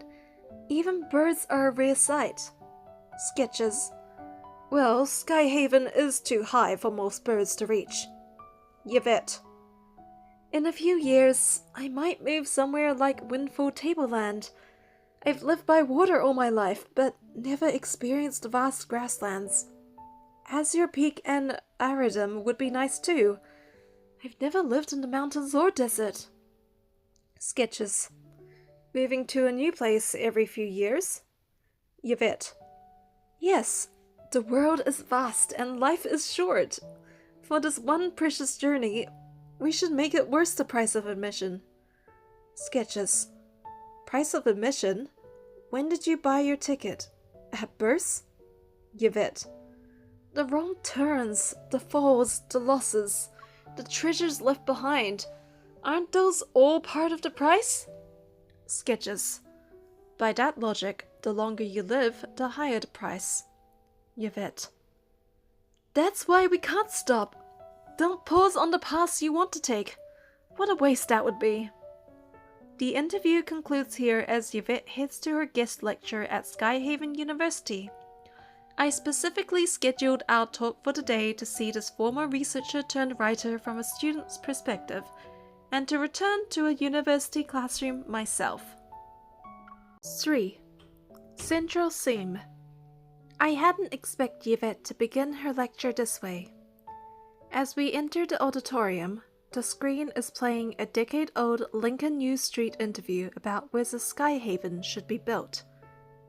In 2034, intense magnetic fluctuations from the Deepspace tunnel cause several islands and land masses to break away from their tectonic plates, drawn together and suspended above Lincoln City by an unusual gravity vortex. In 2036, building on their initial success with protocore technology, Eva Corporation boldly proposed the Skyhaven project, a plan to stabilize these floating islands using high-intensity protocores, establish self-sustaining ecosystems, and connect surrounding guard stations to create a true aerial base, pioneering new ground for human habitation. When the plan was leaked, it caused a global uproar. Until then, protocol technology, still viewed with skepticism and often faced with opposition, had been limited to manufacturing hunter equipment and weapons. This marked its first application in civic infrastructure. People naturally split into two camps: the purists, who opposed the project due to the risks from wanderers and protocol syndrome, and the prototists, who saw it as humanity's new dawn. Yet one of the key factors that helped the general public embrace the prototist's vision was Yvette's first full-length science fiction novel, Cloud, published in 2033. In class, instead of discussing the creative process behind Cloud, Yvette engages in a conversation across time. Two sofas are placed at center stage, with Yvette sitting in the right one. Through AI-enhanced holographic projection, her 10-year younger self appears in the left sofa. She introduces her past self. Yvette, 24, Research Institute of Deepspace Aviation Administration, Senior Engineer of the Skyhaven Initiative, Science Fiction Author, and devoted prototist. Then she turns, playfully gesturing to herself. Yvette, 37, Author, enjoys growing flowers and drinking tea. Wastes time, harbors simple sentiments instead of grand ambitions.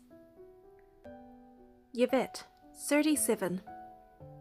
From your first online short stories to the published novels Cloud and Far Sky's End, the relationship between technology and humanity has been your central theme for 5 years.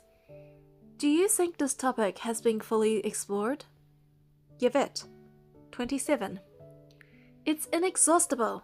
I believe this has been humanity's question for the past 3 centuries, and remains the defining issue of our era. Each generation finds its own answers, and each generation poses new questions.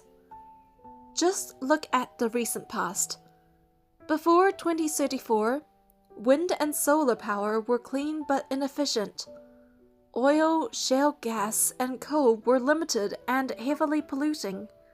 Nuclear power carried high risks and faced public resistance. The whole world was trying to achieve nuclear fusion at room temperature to solve our energy constraints. Now, I hear even the last nuclear power plant is about to shut down.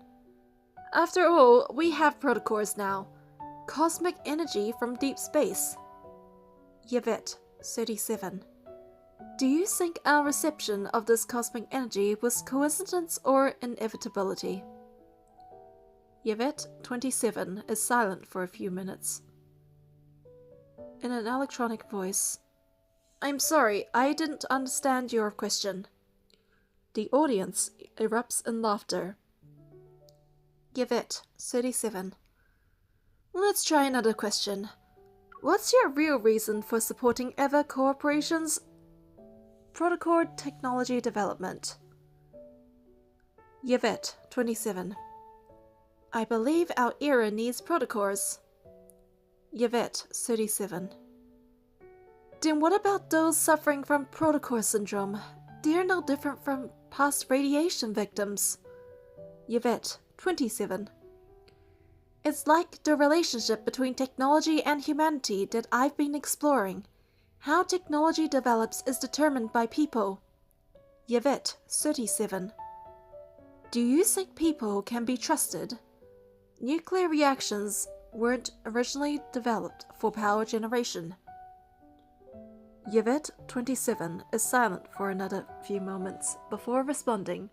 I'm sorry, I don't understand your question. Another wave of laughter ripples through the audience. Yvette, 37. Infinite energy, breakthroughs in genetics, interstellar migration becoming reality. What kind of world do you think that would create? Yvette, 27. When resources are depleted, civilization regresses. Earth is small, but space is limitless. Humanity can seek answers to all its questions in the depths of space, and the universe will respond. That's why I believe the future must be beautiful. Yvette smiles, not asking any more questions, and turns to face the students. After a moment of silence, applause breaks out. I don't join in. I'm not sure what they're celebrating. When the applause dies down, Yvette raises the microphone. Do you truly believe our world has become a better place? Those on Earth look up to Skyhaven. Those in Skyhaven gaze into deep space. And those in deep space seek to glimpse what lies beyond. Everyone has their own central question. What is yours? 4. Cloud. Leaving Skyhaven University, I accompany Yvette to pick up her child, playing the role of an eager student to continue our classroom discussion. Sketches. From what you said in class, it seems your future works will have different central themes. Yvette. Although I've changed a lot in 10 years, I'm still myself. I just used to always look up towards the sky, and now I've turned my gaze downward, facing the earth instead of the heavens. Sketches. Yes, you were once among those closest to reaching the end of depths. Your research in protocol energy helped stabilize the floating islands beneath deep space, building cities upon them, a miracle people look up to, while preventing the risks of stabilizing protofields, just like in your novel Cloud. Yvette. You've read it. Sketches. I loved it. How do you view your work from over a decade ago? Yvette. I was quite the dreamer back then. As you saw in that opening interview, everyone was holding up my book, imagining the wonderful life after Skyhaven's completion. Humanity would gradually live above the clouds, returning Earth to itself. Those in the sky would immerse themselves in viewing Earth in its purest form, without human presence. They'd watch elephant migrations and the seasonal return of migratory birds. When I wrote it, I never imagined life above the clouds would become reality in just a few years. But the Earth I described in my book never appeared, and perhaps never will. Sketches. That's why you asked that question before class ended. Yvette. Yes, science fiction used to focus on how we'd find new homes and preserve human civilization after depleting our resources. But now that the resource problem is solved, people suddenly think we're omnipotent. We've crossed 2 eras. Before we've even figured out how to sustain civilization, we're already trying to become gods. Suddenly, everyone's lost touch with reality. Sketches. And you came back down to Earth. Yvette. Yes, the landing was a bit rough. Sketches. It wasn't just because Earth in the clouds never materialized, was it? Yvette. No. Sketches. Leaving the Deepspace Aviation Administration and later divorce. All of that? Mommy! A boy holding a girl's hand runs out from Skyhaven Elementary gates, throwing himself into Yvette's arms. I stop questioning, suddenly unsure of how to proceed, so Yvette seems completely at ease. Yvette. At the Aviation Administration, my ex-husband and I were considered the perfect couple. High school sweethearts who joined the administration together. I researched energy, and he became a pilot. Then he joined the Fire Space Fleet, and after that we divorced. Sketches, whispering. Is it okay to discuss this in front of the children? Girl. Why wouldn't it be? Mommy doesn't love Daddy anymore, so of course she can leave. Boy. Yeah, but it's been a while since we've seen Daddy. Yvette. Should we try our luck up there? We might see him. Boy. Yay, I get to visit the Skyhaven ring again. I am about to take my leave when Yvette unexpectedly invites me along. She tells me that meeting her ex-husband might naturally answer the questions lingering in my mind. 5. Heartless. At Skyhaven's peak, the Skyhaven ring resembles an aureole above a deity's head, encircling the highest guard station, home to the Fire Space Fleet. Protocore energy flows through the massive celestial ring, creating streams of light in a spectacular rainbow of colors. For every child with dreams of piloting mechs, it's an irresistible sight. Sketches. If you don't like Skyhaven, why have your children attend school here? Yvette. The educational resources are excellent, and when they first started elementary school, I was still working at the Aviation Administration. Sketches. Do you hope they'll follow in yours and your ex-husband's footsteps? Yvette. They make their own choices. I can't interfere with that. So, if I'm honest, I prefer they don't become scientists. Humanity won't die from progressing too slowly, but take too big of a leap. And you'll not only stumble, you'll lose your way entirely. Yvette's attention is drawn to 2 tall figures standing in the reception area. Dad! The boy rushes forward, but the officer turns and instinctively moves to protect the young colonel behind him, his hand shooting out to block the boy. Undeterred, the boy wraps himself around the very arm trying to push him away. Dad! Liam, they came to see you. Yvette approaches with the girl, and I notice complex emotions in the officer's eyes as his son clings to him. Wariness, unfamiliarity, hesitation, before finally settling into neutrality. He turns to his colonel, seemingly asking for permission, then nods and reluctantly pats the children, his touch lacking any paternal warmth. Family is important, Adjutant Liam. Spend some time with them tonight. The colonel's words are considerate, but his tone lacks any real emotion. The girl is clearly more mature than her brother as she says, "There's no need, it's boring with Dad. My brother will want to leave soon." "You'll hurt your father's feelings saying that." "He won't care." Like mother, like daughter. The Colonel gazes at Yvette with a perfectly measured smile, which she meets with ice in her eyes. "I want to know what's out there in deep space that makes you so willing to abandon everything here on Earth." Humanity's problem was never about energy. It's about refusing to let go of what we already have, even when it's become worthless. A teased kite will never reach the far sky, Miss Yvette. Soon enough, the boy soon leaves his father's side, returning to bury his face against Yvette's leg. She strokes his head as she lifts him up, turning back to face the Colonel. "I'm working on a new book, Colonel Caleb. You might be interested. It's called Heartless."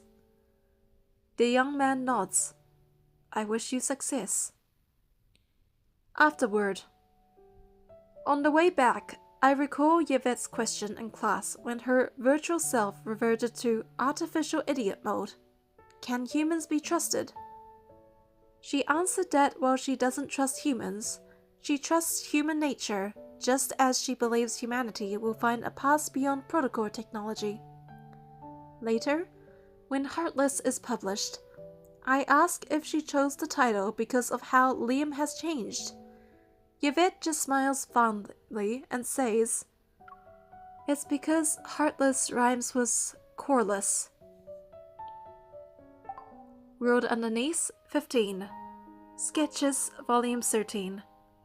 Complete. World Underneath 16. Utopian Roamer. 1.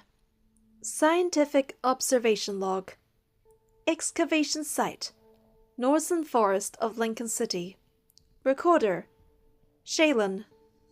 Survey Date, Unknown Day, Unknown Months, 2034. Weather, Clear. Excavation Process and Key Findings. Major discovery! This record may serve as crucial reference material. If I ultimately fail to escape from here, I implore whoever finds this journal to deliver it to the EVO Special Task Force. Assistant note. The date entry is illegible due to water damage. The notebook primarily contains cursive writing and shorthand symbols, suggesting Professor Shaylin recorded these notes in haste. After careful analysis, I've compiled the following summary of the journal's contents. Wanderer Report, 3 p.m. Northern Forest of Lincoln City. High risk level. Animal type Wanderer. Cheetah-like. Observation Log. I am currently in a space beyond ordinary human comprehension, described as follows. 1. Ruins of what appears to be an unknown civilization's remains. 2. Tree branches growing wild through rock crevices. 3. An unidentified celestial body hovering in the near sky, seemingly near reach like a massive moon. Notes. During combat, just as I was about to deliver the final blow to the Wanderer, it vanished into a crack that appeared out of nowhere. My forward momentum carried me through, and a mysterious gravity vortex pulled me into the massive fissure.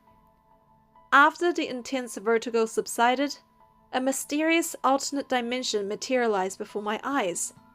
For a moment, I thought I was hallucinating, or had crossed into the afterlife, or perhaps even jumped to some unknown timeline. Before I could process these thoughts, the Wanderer suddenly appeared behind me with a deafening roar. It doesn't matter what this place was. I had to eliminate it immediately. Fortunately, my Evo remained functional in this alternate space. Using what was at hand, I grabbed stones from the ground and hurled them with all my might. Under the successive impacts, its body gradually transformed into particles, rapidly dissipating in the air. Assistant's note: Professor Shaylin's Evo involves physical enhancement, allowing instantaneous amplification of her strengths. She is one of the rare archaeologists in Lincoln's academic community capable of conducting solo missions.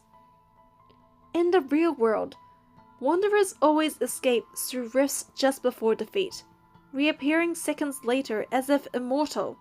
But this time, it seemed to truly vanish. Did I finally eliminate it? Unfortunately, I had no time for further exploration of the alternate space. Almost immediately after the Wanderer's complete defeat, the rift pulled me back to the real world, right to the same forest where I lost consciousness. What exactly was all this? Outstanding questions. 1.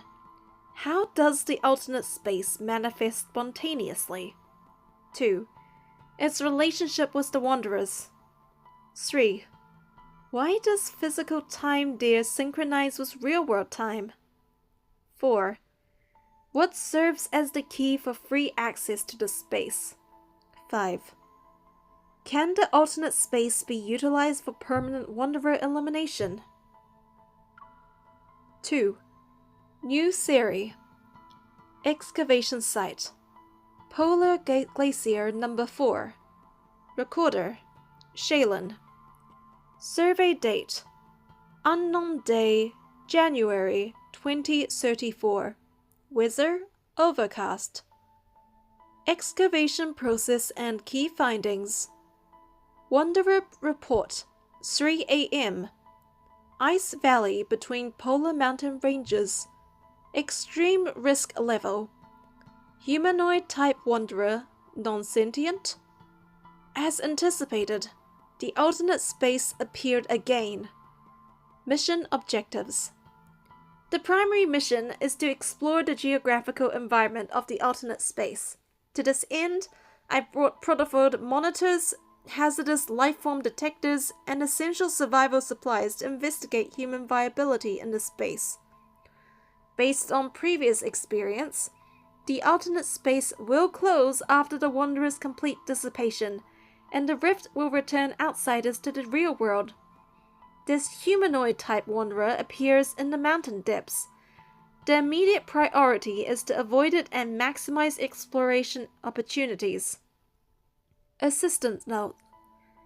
The handwriting in this entry is notably steady, suggesting Professor Shaylin wrote this in relatively secure conditions. Breakthrough discovery! Everything in the alternate space exists as physical matter, not as an illusion.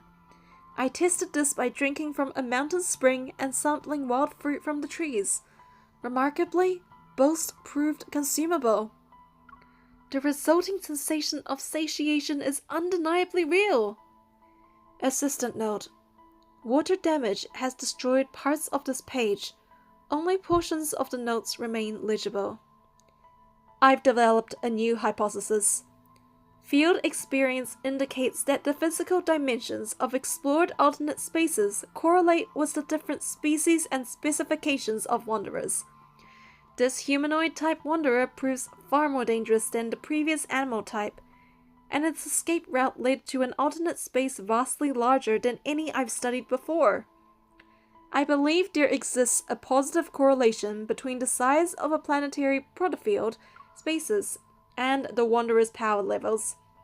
To gather supporting data, I've used my equipment to record comprehensive measurements for the entire geographical environment. Notes. I carry this work journal everywhere, sometimes treating it more like a personal diary. Should any colleagues accidentally stumble upon my occasionally ramblings, please exercise selective oversight. For example, as I write this final entry, I'm sitting alone in the clearing of the ice valley, below the mountain's main peak. The frigid mountain winds strike my face, bringing unprecedented clarity to my thoughts. I can't help but contemplate some mystifying questions. If Wanderers can escape into protofields, could it be that their victims aren't truly dead, but have escaped to some place we've yet to discover?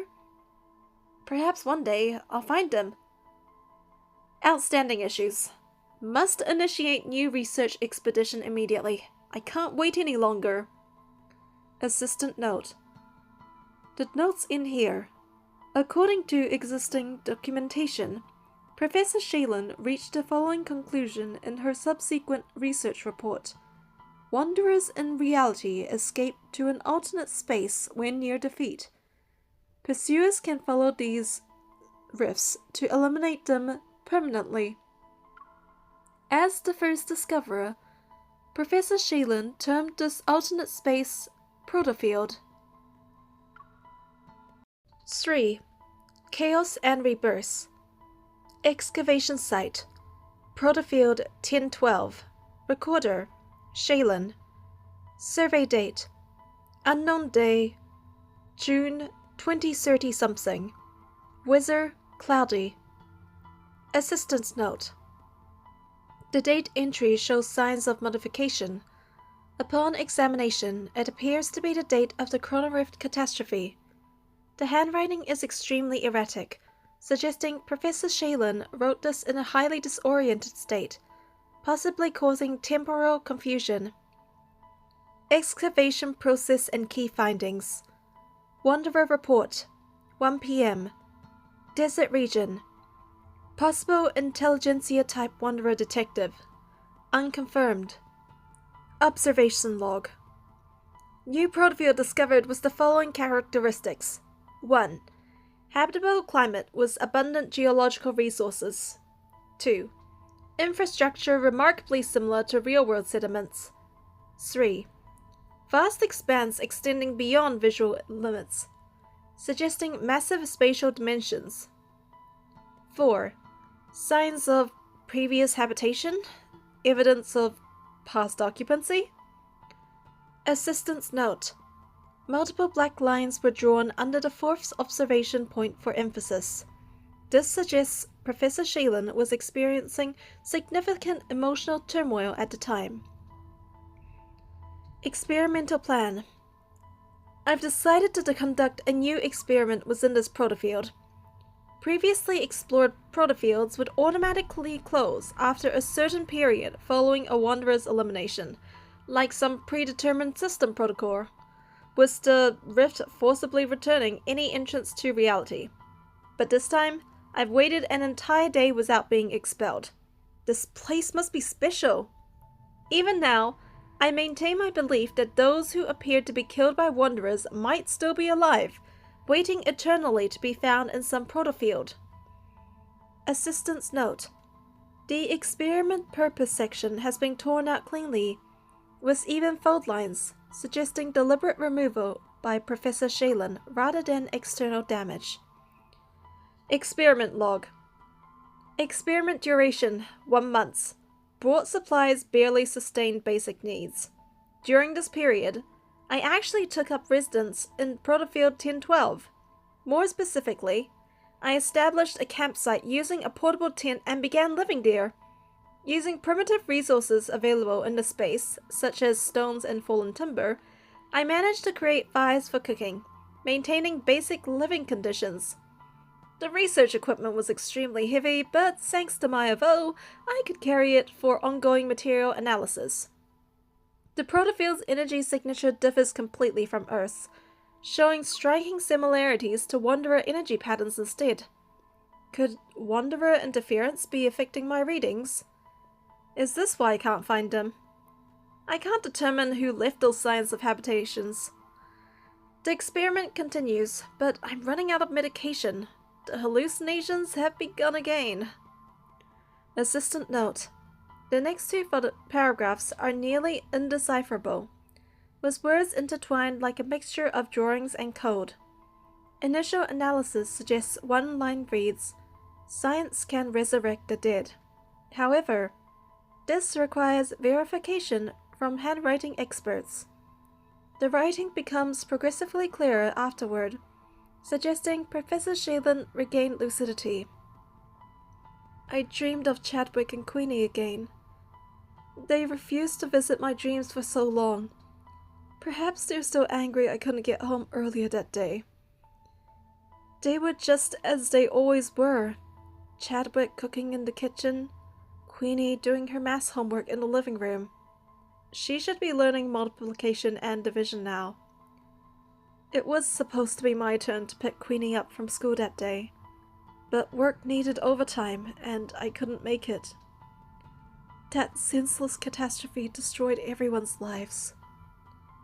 Lincoln City's transportation system had completely collapsed. I rushed back as fast as I could, but they were gone. The neighbors told me they vanished along with the Wanderer. I searched for so long, but never found him. But now, there's hope. Outstanding issues. This attempt has failed as well, but I won't give up. Assistant note. The following page has been torn out, suggesting additional unfinished content. However, according to information provided by the Institute, Professor Shaylen was ultimately returned to reality by the Rift. 4. Beyond Solution. Excavation Site, Lincoln City Streets. Recorder, Shaylen. Survey Date, Unknown Day, January 2036. Weather, clear.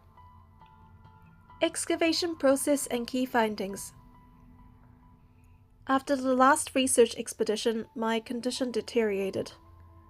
For a long time, I lacked the strength to embark on new journeys. Years of intensive work has finally taken their toll, leaving me weaker than ever before. After discovering my regular medication use, the Institute suggested I take a leave of absence. I accepted everything. Gradually, even the medication stopped helping me sleep, and my lucid moments grew rare. I spent most days in a fog. The Institute has given up on me, and so has my intellect. I have nothing left.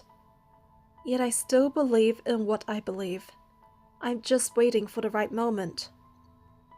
Assistant note. Professor Shaylen's tone shifts notably in the latter half of this entry. Perhaps she was hoping someone would discover this journal? I will faithfully document all of her explorations.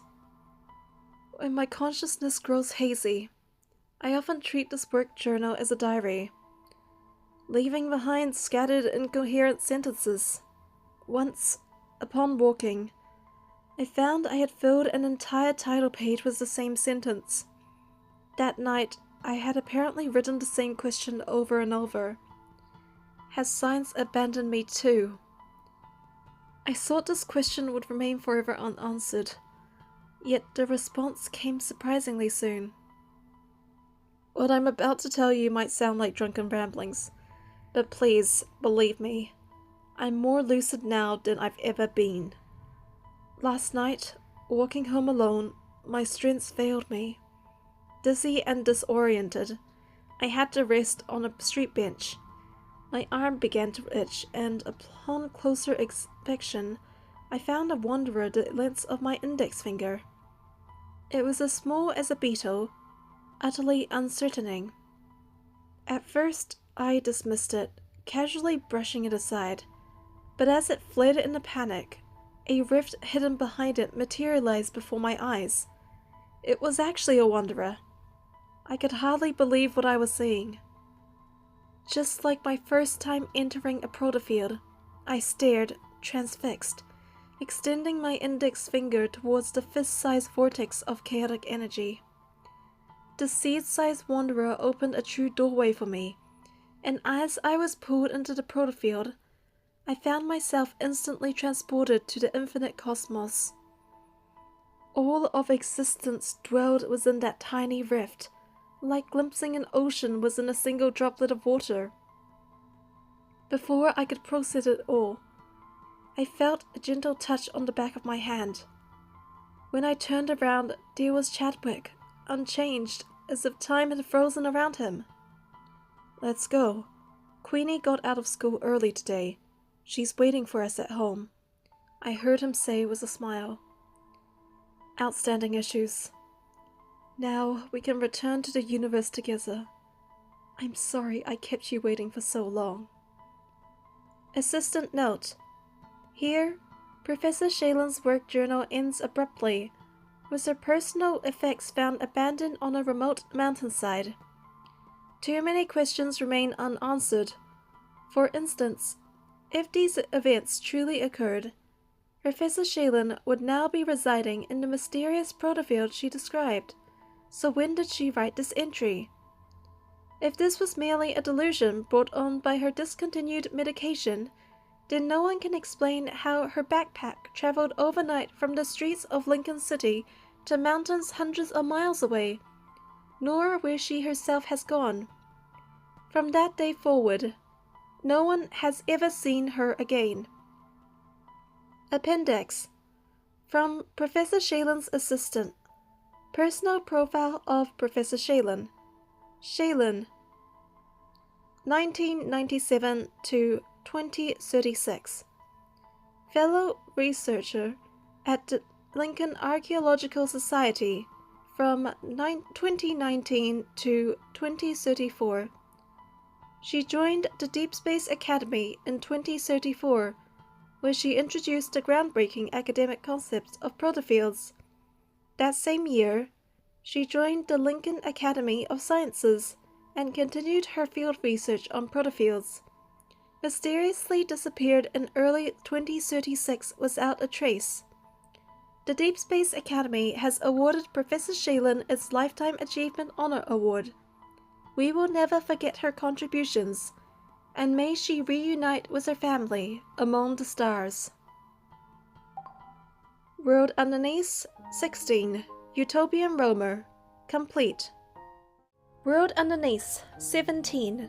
Lincoln Online. 1. Optimization Log.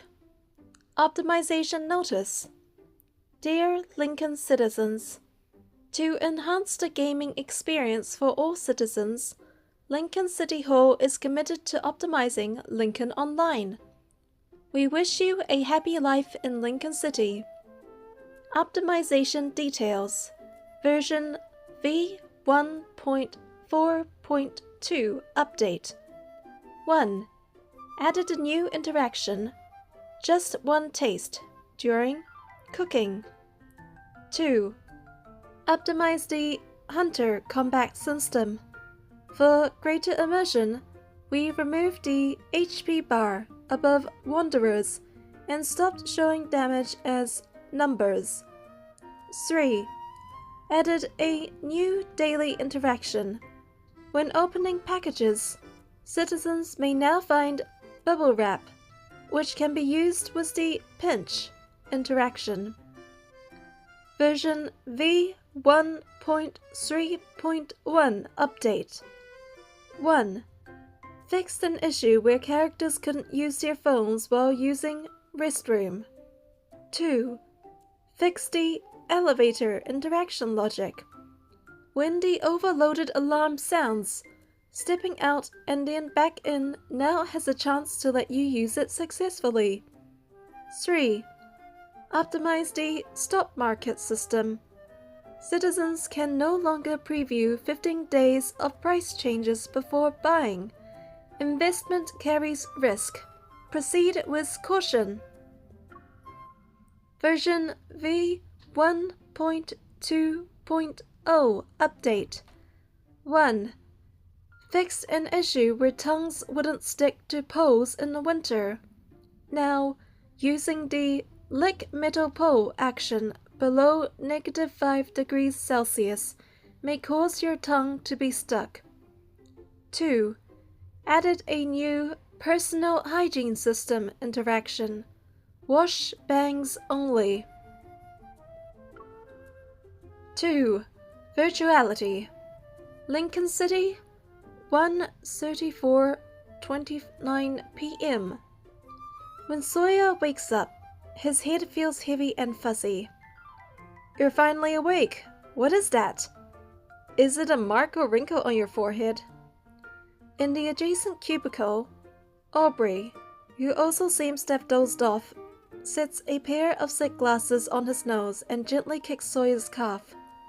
Our lunch break is over. Time to get back to testing. Got it.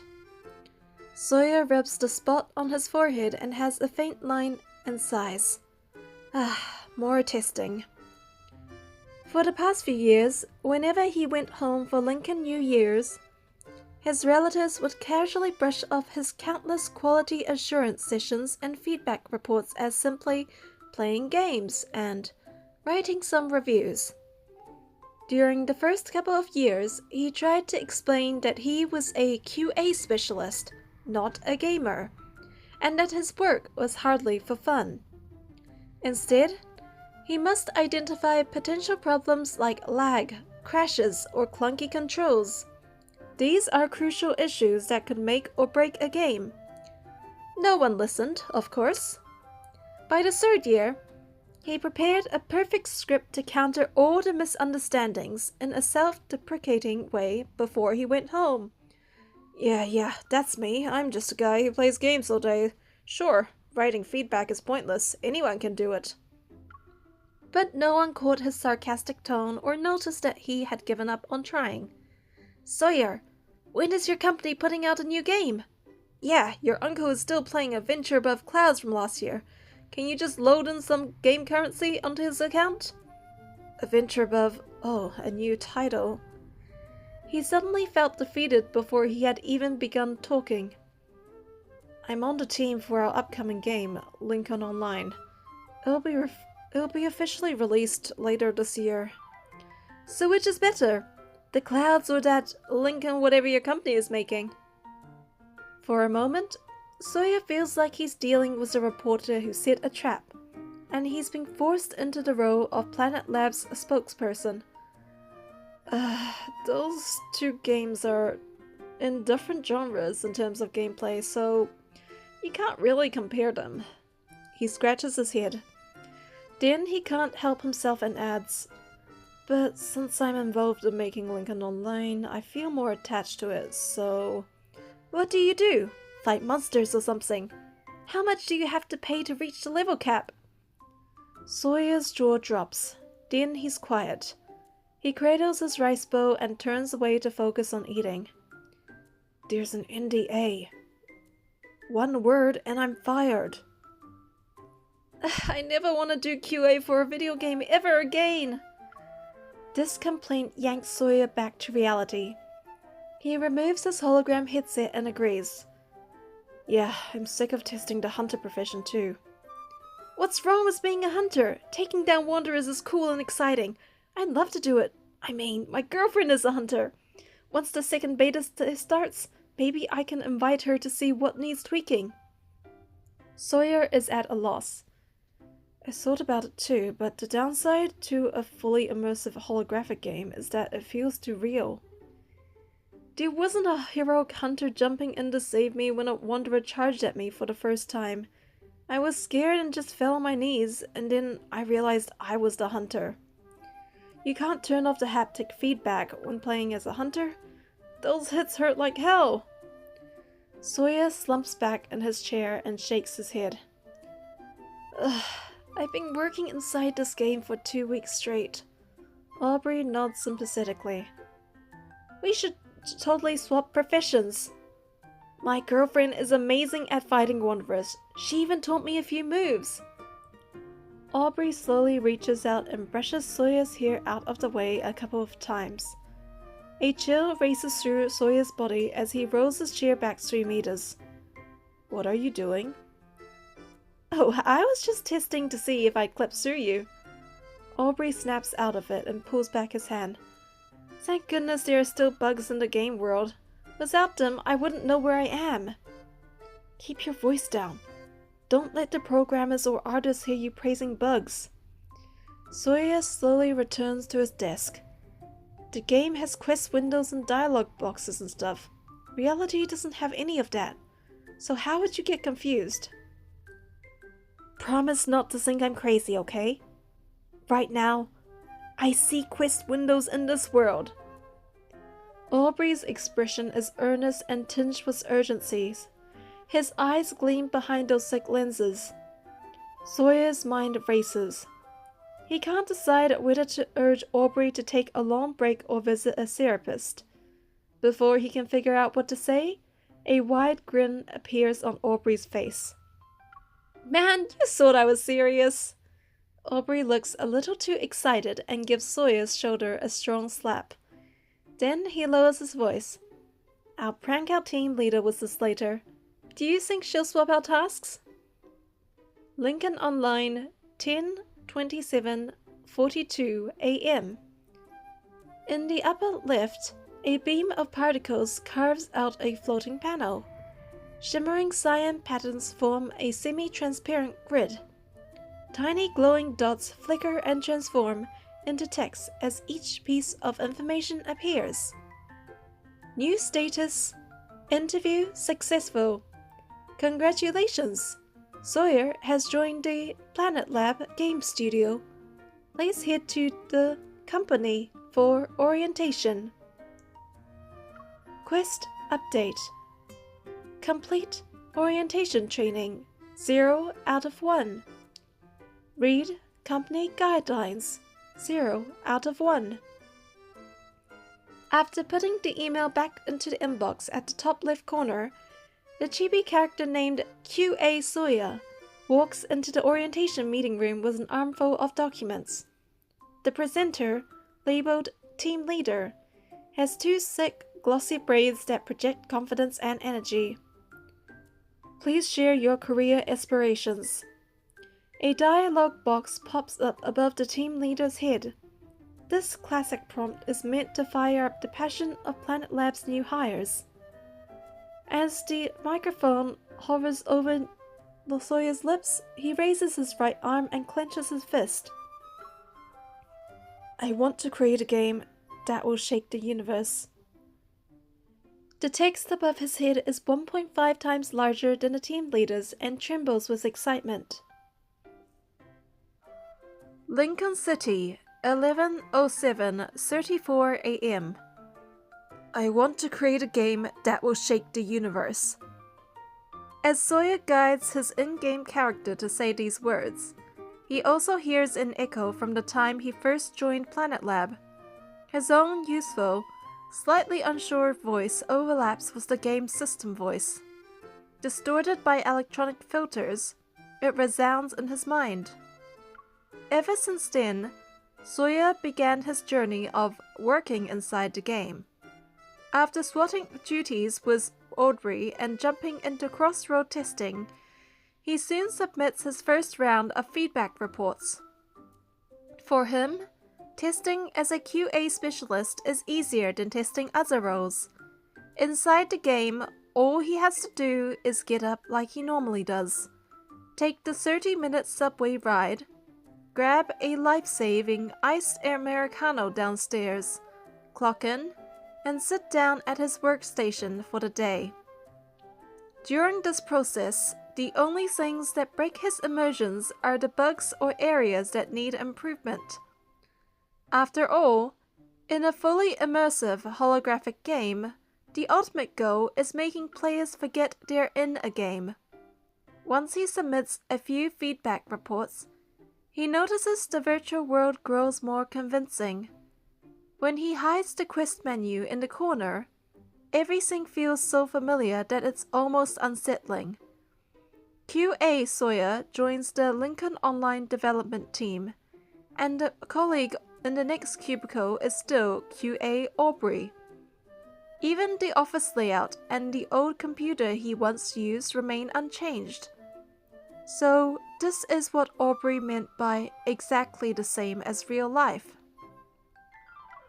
3. The Noodle Revolution, Lincoln City, 2:46:03 a.m. By the time he submits his new round of feedback reports, it's already morning. Early morning, to be exact. The office hums only with the central air conditioning and the sporadic typing of a few colleagues during overtime. Sawyer nudges Aubrey, who's still wearing sensors and engrossed in fighting wanderers. It's almost 3 in the morning. Quit hunting and go home. Aubrey hesitates for a moment. The hologram gear is still on his head. He's clearly not happy about being disturbed. What's there to worry about? I'm a hunter now. You're the one who should be careful. I heard there are lots of wanderers lurking in the shadows tonight. You're not really a hunter, though, Sawyer teases. But my girlfriend is. She said she'll pick me up, so I'm safe. Around the corner downstairs, a sweet light bathes the area in a warm glow. A sweetness drifts on the breeze. In the distance, a hunched figure slightly straightens their posture and hesitates. Moments later, the sizzle of heated peanut oil crackles through the air. White steam rises gently under that warm light. When Sawyer approaches, the vendor is scraping the grilled cold noodles up with a small metal spatula and packing them in a yellow paper bowl. Working late again, dear? The vendor's smile carves lines into her already well-worn face. Here you go. Egg and sausage, no cilantro, and no green onion. Thanks. He takes the bowl and starts walking away. He then seems to recall something and returns after a few steps. Ma'am, I heard there are a lot of wanderers around now. It's not safe to be out at night. You should go home soon. He watches her push the cart into the distance and feels a little more at ease. He's been a regular at this little stall for a long time now. For 2 years and 3 months, he buys noodles here whenever he leaves work at these ungodly hours. This is his quiet way of thanking the vendor. In a way, the major version update of Lincoln's Online owes something to that noodle vendor. Back then, Sawyer had only been on the development team for 6 months. He tested all sorts of playable roles. The game's career system had a lot of depths, but he never expected that after being a university president for 1 week, he would become a noodle vendor right after. At first, he frequented the store partly to observe the old woman in secret. While she worked, he would imagine the in-game scenario. Customer A is placing order. Egg times 2. Sausage times 1. Cilantro removed. Green onion removed. Noodles are being prepared. Add egg. Add egg. Add sausage. Cooking complete. Transaction complete. Money. Add 8. The whole process was perfect. Just when he was feeling smug, the vendor lifted a paper bag in front of him. Her voice is loud and clear. Dear, why are you staring off into space? 2 eggs and a sausage, no cilantro, and no green onion, right? Take it while it's hot. As she handed him the noodles, he mechanically scanned the QR code to pay and headed back to the office. He blows on the greasy paper bag. His imagined scenario never happened. Customers don't need a rigid quest-like ordering process each time. The vendor remembers some regulars' preferences. He included this small observation in his feedback report without expecting it to spur a huge overhaul of Lincoln Online. For more than 6 months, the entire development team has worked overtime to implement the dynamic quest system.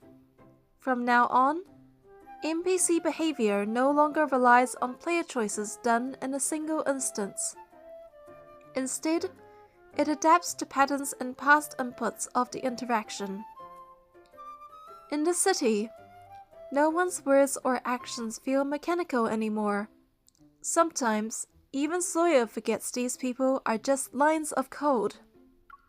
Lincoln City in Lincoln Online changes dramatically. Countless people will live and die here, generation after generation, as they seek the universe's boundaries and the world's truce. In the end, They discover that at the edge of all existence lies a humble serving of noodles. 4. The Old Tale. Lincoln City, 12:57:19 p.m. Sawyer has nearly finished testing the game QA Specialist Profession. He feels as if he had gone through another intense development cycle with the Lincoln Online team, but from inside the game. Tomorrow, he'll bid farewell to QA Sawyer and begin testing a new role. What's there to miss? It's exactly like your real life. Aubrey can't resist mocking him.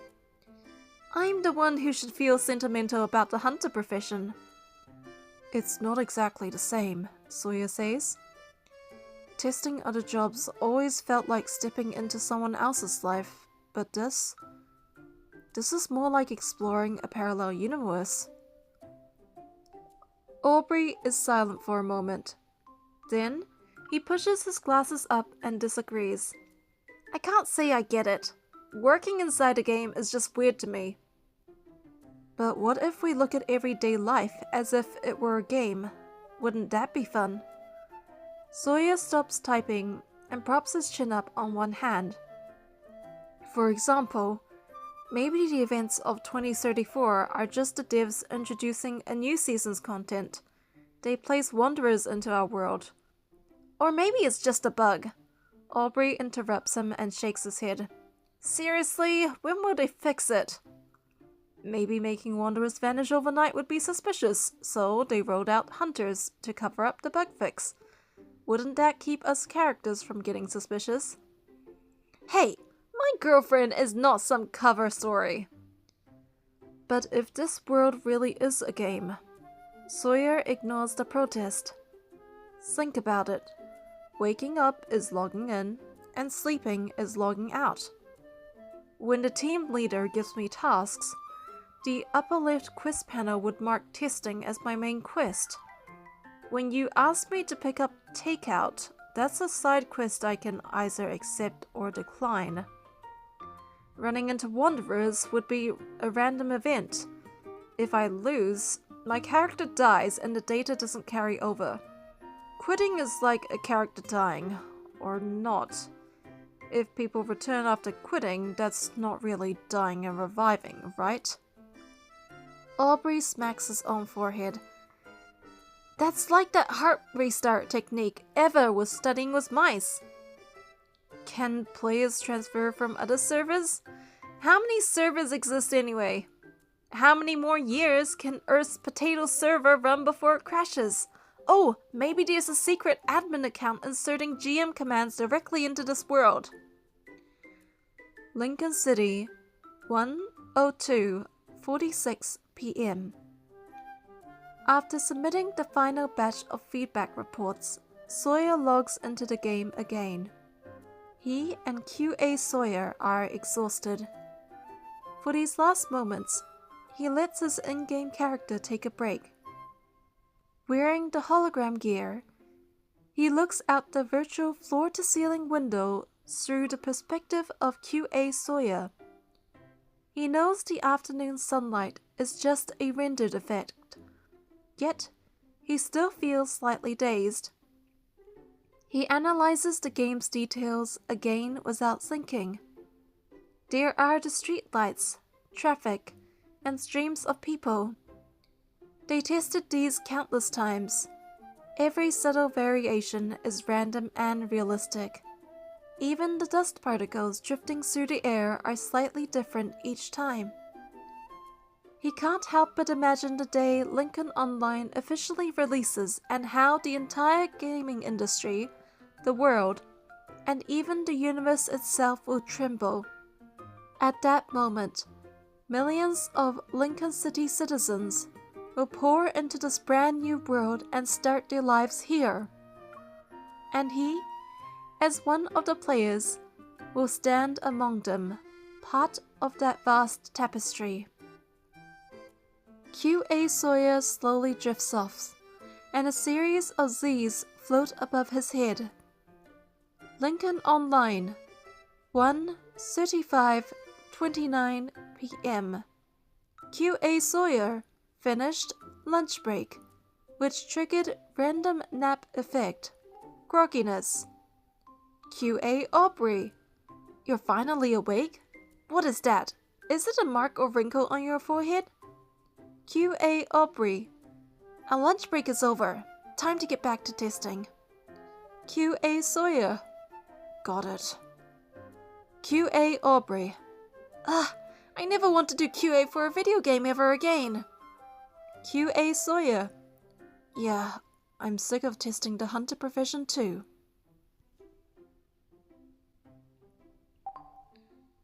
World Underneath, 17. Lincoln Online. Complete. World Underneath, 18. Depths of Chaos. 1. Red Flag Bounty. Commission Objective. Identify the corporate spy at Cogitatio Technologies. Commission Details. Cogitatio Technologies, one of EVA's main chip suppliers, has important protocol technologies. Recent security scans detected unusual browsing activity within the company's internal network. It has been present for 4 months now, but the perpetrator's identity remains untraceable. There are serious concerns about corporate espionage. Your mission is to identify the infiltrator, carry out permanent neutralization if needed. Avoid causing unnecessary panic within the company. Additional Abyssal Chaos credits are available for uncovering secrets the target may have leaked or hidden. Rewards will be doubled if you identify any accomplices within their intelligence network. Client: Cogitatio Technologies Security Center. Accessing Operative Database. Potential Operatives: 001. Anti-Fraud Specialist, Criminal Investigation Department, Caspian. 002. IT Expert, Ricky. 003. Professional Intelligence Agent, Codename, Apate. Analyzing Commission Data, Optimal Operative, Apate. Perfect. No one knows you better than yourself. Assigning Commission. Loading. Loading. Loading. Commission assigned. Operative has accepted. Initiating deduction. With support from Cogitatio Technologies, Apate accesses the internal network perimeter. The browsing records reveal complex authentication codes. They are used exclusively by a private club for identity verification. The club's high standards for membership and regularly updated data suggest that the infiltrator, or their organization, has substantial financial resources. Simulation Pass A. Verify employee income via the Finance Department. Simulation Pass B. Apply for janitorial position. Simulation Pass C. Apply for security guard position. Apate executes Simulation Pass C. After observing things for months, Apate identified 12 employees whose lifestyles didn't match their reported assets. This suggests hidden sources of income. To confirm the information, Apate explored the following options. Simulation Pass A. Conduct 24-hour technical surveillance. Simulation Pass B. Investigate back-end data of affiliated companies. Simulation Pass C. Check frequently accessed fields in security protocols. Apate executes Simulation Pass B. Through the back-end data investigation, Apate provided the client with a list of 12 people involved in bribery. The list has now been narrowed down to 4 suspects. 1. Janitor A, employed since the company was founded. 2. Quality Control Specialist B, employed 6 months ago, previously fired by a competitor. 3. Administrative Officer C, employed 4 months ago. 4.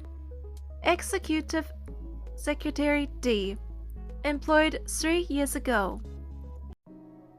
Executive Secretary D became the main suspect after attending an industry forum 2 months ago. At the event, Executive Secretary D and a competitor's representative entered the same restrooms 5 minutes apart and stayed inside for over 10 minutes. Apate reported the findings, and Executive Secretary D was taken in by the security center. While the interrogation details are unknown, the client confirmed the task was completed successfully. Apate was awarded twice as many credits. Commission complete. Deduction terminated. Wantane log. Update 150710520048. Interestingly, Executive Secretary D's disappearance caused a chain reaction. Their control over critical administrative tasks left Cogitatio Technologies struggling for 6 months. It resulted in disrupted operations and reduced product quality. In the end, Ever had to seek new partners. As I've always said, no one knows you better than yourself. 2. Pop-up ads. Commission objective. Impersonate a parent for an elementary school student who dislikes studying. Commission details. An exceptionally simple commission. It's so simple that it stands out precisely because it shouldn't be on the Abyssal Chaos Network. An accident in every sense of this word. A second grader named Reese clicked a game pop-up and stumbled onto the Abyssal Chaos. He posted a request for someone to attend his parent-teacher conference. He wrote his request with disarming honesty. He failed an exam and is too scared to tell his parents. He's afraid they'll yell at him. Client, Reese. Accessing operative database. Potential operatives. 001. Graduate student with education. Major, part-time Tenebra. Alice. 002. Community mediator and resident. Committee director, Ms. Finley. 003. Gang member hiding in the N109 zone. Hayden. Analyzing commission data. Optimal operative, Alice. Ugh, boring. This algorithm needs some work. Database error. System will reassign operative. Runtime data is encrypted. What a joke. Cross out all of that. Obviously, operative 003 is the perfect choice. Analyzing commission data. Optimal operative. Hayden. Assigning commission. Commission assigned. Operative has accepted. Initiating deduction.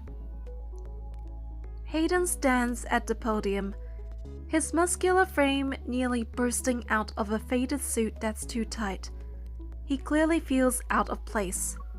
He reaches for his tie, pauses when his hand nears his collar, and then lets it fall to his side. Suspicious, other parents look at him as he takes a deep breath. His bulky form is impossible to ignore in the crowd. The teacher adopts a furious tone as she lists Reese's instances of in-school misbehavior, copying homework, pulling on his classmates' braids, causing a ruckus, skipping classes.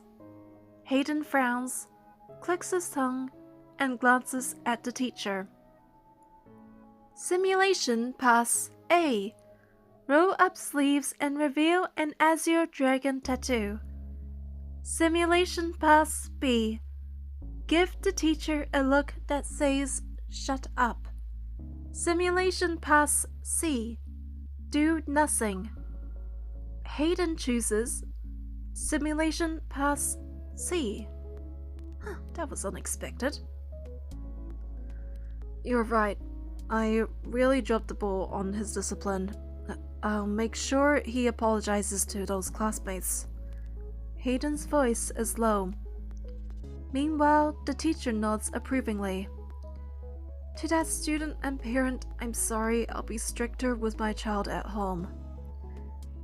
He apologized to Reese's classmate, who stares back in awe. The classmate's parent, meanwhile, responds with a forced, polite smile, despite Hayden's iron grip. Returning to his seat, Hayden exchanges a glance with Reese. The boy lowers his head, pretends to rummage through his backpack, and then sneaks in a silly face. Hayden signs Reese's report card, slings the boy's backpack over his shoulder, and takes him home.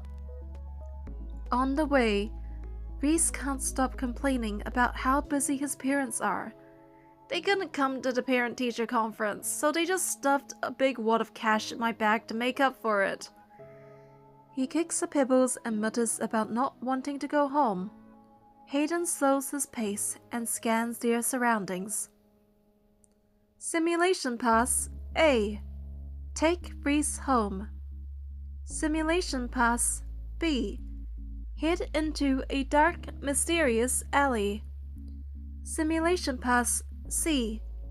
Visit the bustling shopping center. Hayden executes Simulation Pass B. Now this is getting interesting. The dark alley is so narrow that even echoes are afraid of breaking its silence. Hayden leads Reese deeper inside. The sound of footsteps is amplified in the darkness. They walk for what feels like ages with no end in sight. Reese's face reveals his growing fear, but he stays quiet. Suddenly, a beam of light shines. Neon signs flicker in a multitude of colors ahead, and a merry-go-round's glow illuminates an old amusement park. Remember, Hayden says as he looks at Reese, we only have 2 hours before I have to take you back. Reese lets go from Hayden's hand and races toward the merry-go-round. His "okay" is drowned out by upbeat music. He climbs onto the merry-go-round and gives Hayden a big grin under the whirring lights. Hayden looks away, almost embarrassed. I've wanted to come here for a long time, Reese says quietly. He stares at the city lights from the Ferris wheel. But Mom and Dad are always too busy, and when they're around, they either quiz me about my grades or scold me about something. He sighs and leans against Hayden. Hayden lowers his head, unsure of how to respond. After a brief pause, he sets his rough palm on Reese's hand and awkwardly pats it. Reese spots his own messy hair reflected in the glass and laughs. Don't worry too much, just study hard. Once you can support yourself, you can go wherever you want. Hayden helps fix Reese's hair, but Reese tugs on Hayden's sleeve and points at a roller coaster. Forget my hair, it's just gonna get messed up again anyway. Hayden lets the boy drag him along. They run. When they finish, Hayden uses his own money to buy Reese a hot dog and some ice cream. They walk home hand in hand and eat their food. Simulation Pass A. Tell Reese to focus on his studies. Simulation Pass B. Ask Reese to pay for the money they spent. Simulation Pass C. Do nothing. Hayden executes Simulation Pass C. Huh? Listen, you're just a kid. None of this is your fault. If my parents had shown me more attention back then, maybe I'd be living a different life right now. So, if you ever want to hang out with someone again, you can come to me. I'm checking your homework first, so don't be like me, be a good kid. Reese tugs on Hayden's sleeve, so Hayden crouches to meet him eye to eye. The boy offers his pinky. Deal! It's a pinky promise. Hayden awkwardly completes the gesture. Deep in thought, he stares at his hand. Reese tightly hugs him. Thank you for coming to my parent-teacher conference, and thanks for taking me to the amusement park. Commission complete. Deduction terminated. What a letdown. I expected more. Want any log? Update 201328062048. Humans are more complicated than expected. More data is needed. When people feel exposed, they tend to lower their heads and act as though they're searching for something. They naturally adopt a defensive pose. New entry for amusement parks has been added. People don't only go there when they're happy, they also visit those places when they're sad. 3. Hidden codes. Commission objective. Uncover the truth behind Professor T's alleged suicide. Commission details. A recent scandal involving academic misconduct has shaken Deepspace Academy. The professor at the center of the controversy resigned under intense scrutiny. Unable to bear the backlash, he took his own life. Before his death, he repeatedly claimed his innocence and insisted every source in his paper was legitimate. But the whistleblower maintained that his central arguments were false. Investigations suggested the literature database the professor used was a sham. Its interface and data were so convincingly crafted that they appeared real. But in fact, all the core information was invented via a series of algorithms to create a believable facade. However, the professor's wife refuses to believe he would sink to such dishonesty. She has posted a request on the Abyssal Chaos Network and hopes someone will expose the truth and clear her husband's name. Client: Professor T's wife. Searching operative database. Potential operatives: 001. Prestigious head of an academic accreditation board, Adrian. 002. Technical Investigative Specialist, Mr. Kendall. 003. Anonymous IT Specialist, codename Walker. Analyzing Commission data. Nice analysis, but let's not do that again. None of these operatives are qualified for this commission. The professor's student, Vesper, is the optimal choice. He is a passionate AI researcher. He believes AI can guide humanity towards a better future. I like him. Analyzing Commission data. Optimal operative, Vesper. Assigning Commission. Loading. Loading. Commission assigned. Operative has accepted. Initiating deduction. Vesper wears a somber black suit to Professor T's funeral. Then he returns quietly to the research lab on campus. He would never fake his data, he mutters while recalling the professor's unwavering dedication throughout his life. He cared more about this project than he did about his own life. Still lost in thought, Vesper reviews the fake websites. A seed of unease starts to sprout in his mind, and he decides to Simulation Pass A. Gather more of the professor's research and make an appeal to the Academy. Simulation Pass B. Contact a private investigation firm. Simulation Pass C. Investigate alone.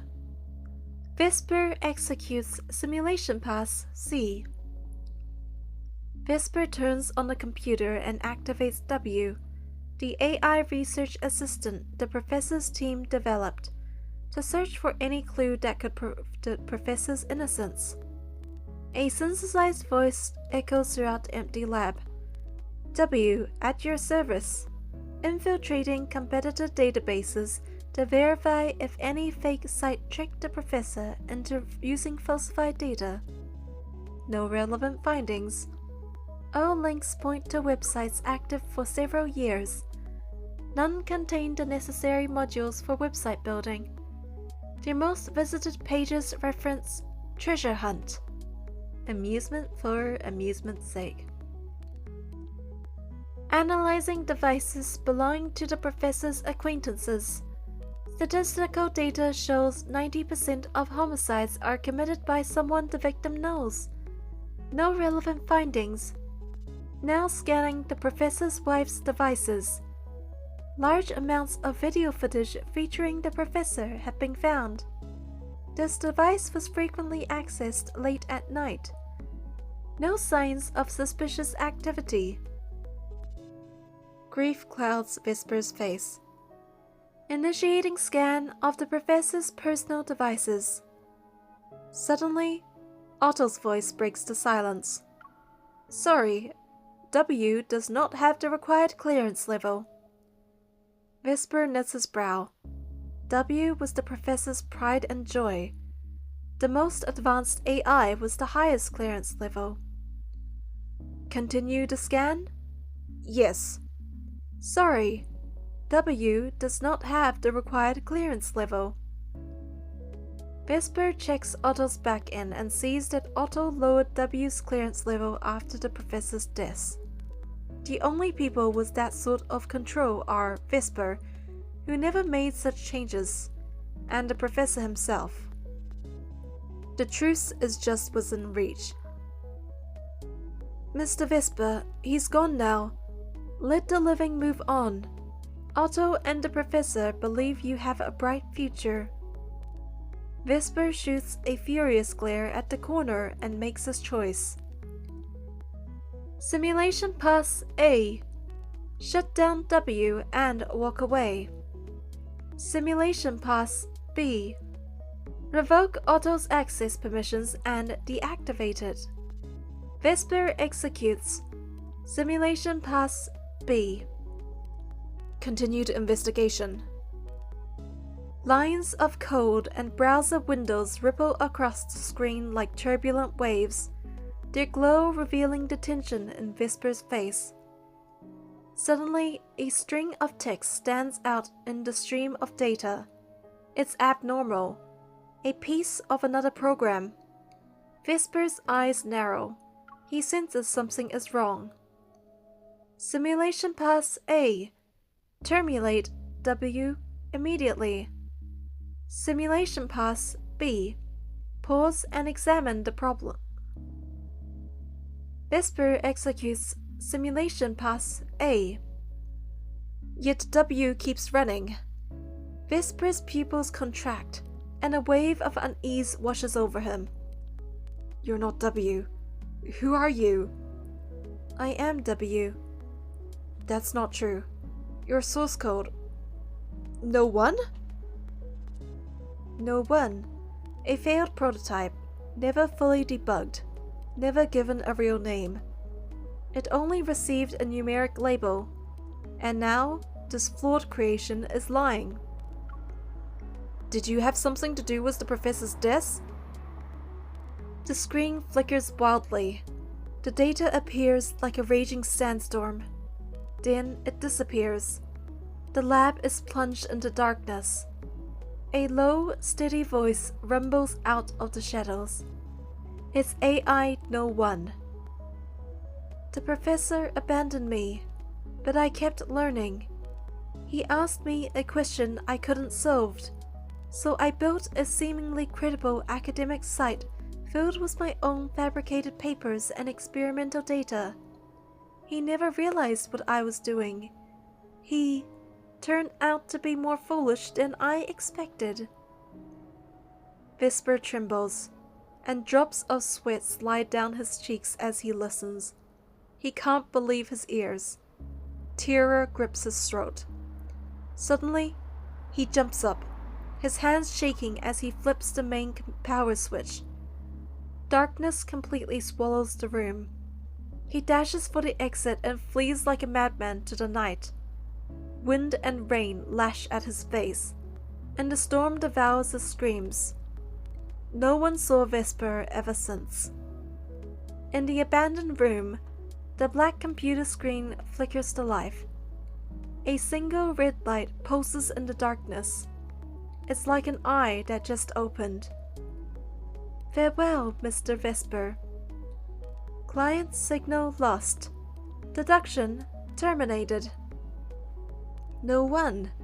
You really are the professor's crowning achievement.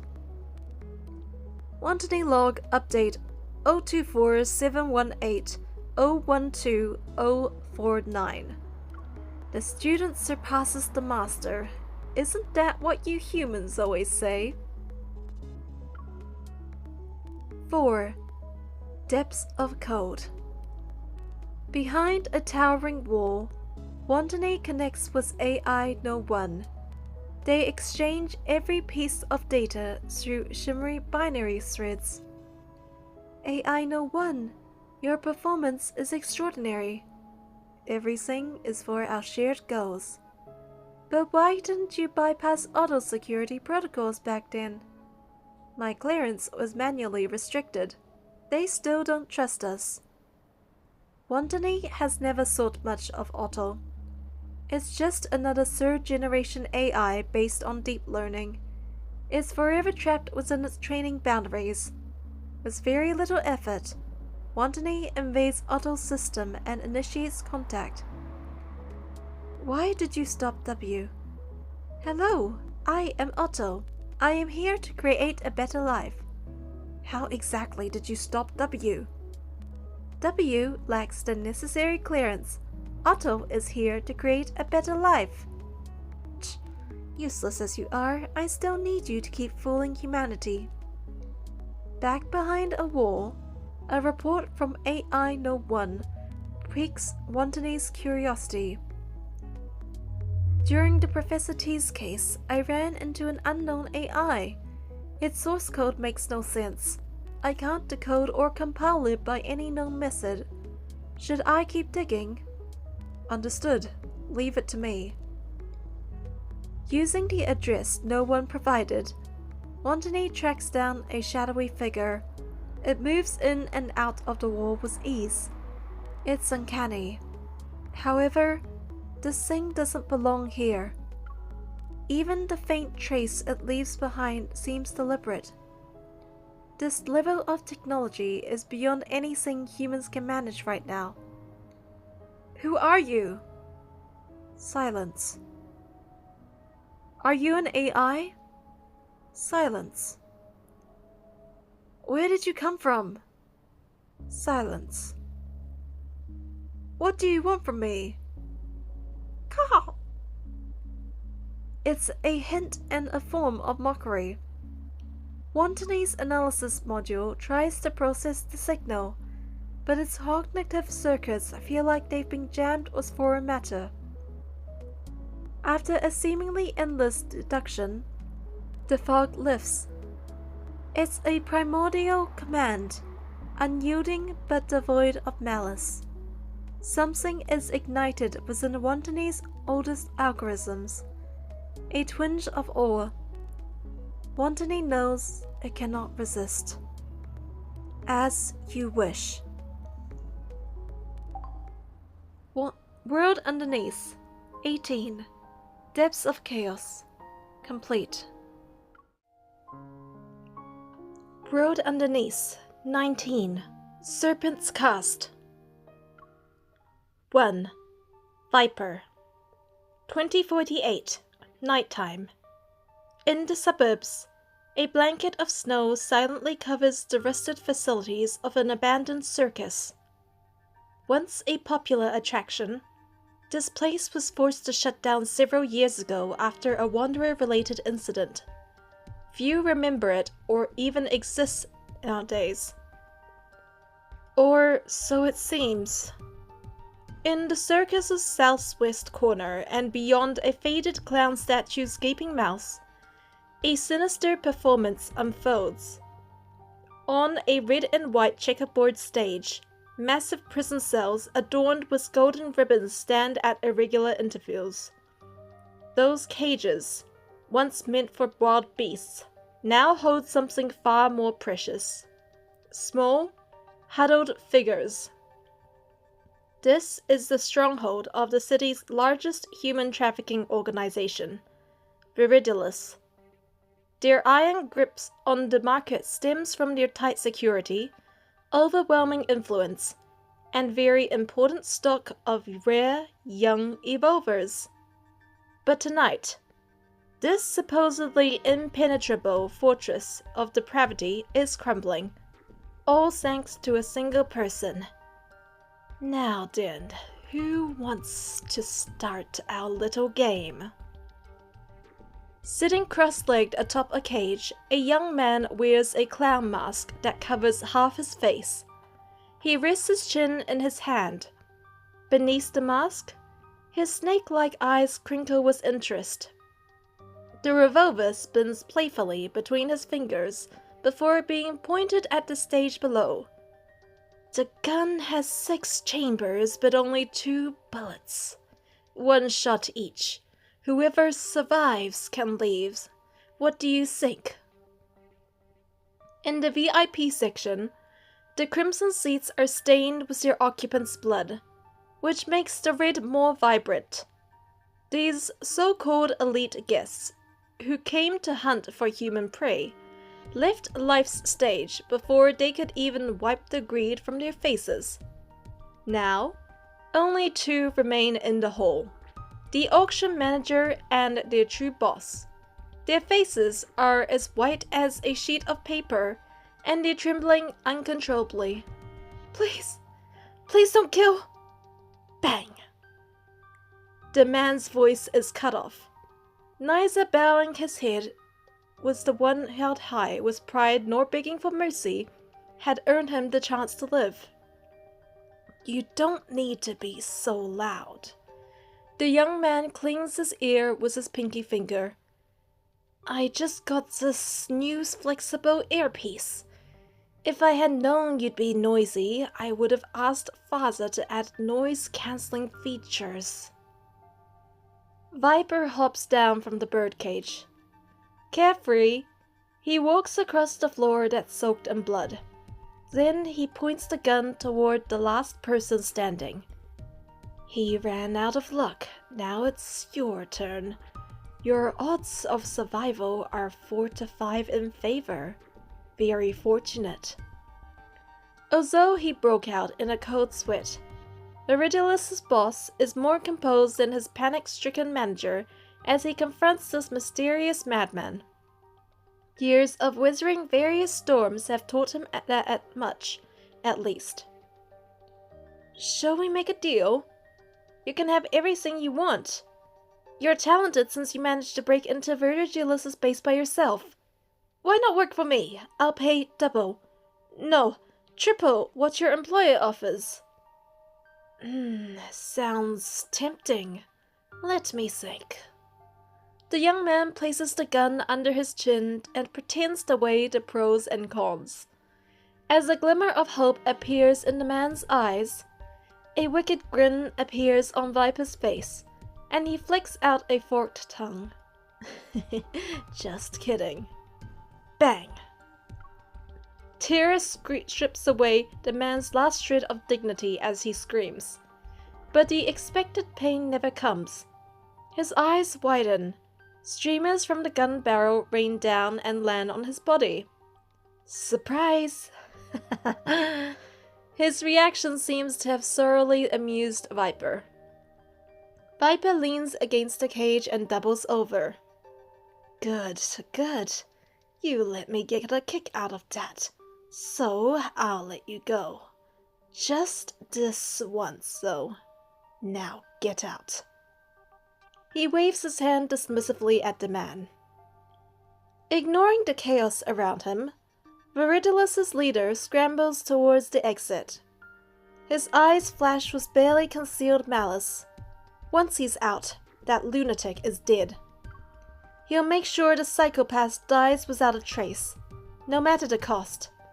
But just as his foot is about to cross the circus threshold, a playing card pierces the back of his skull. You couldn't even say goodbye? How rude. Viper drops the remaining cards to the floor and turns away. Disinterested, he walks towards his real target for tonight.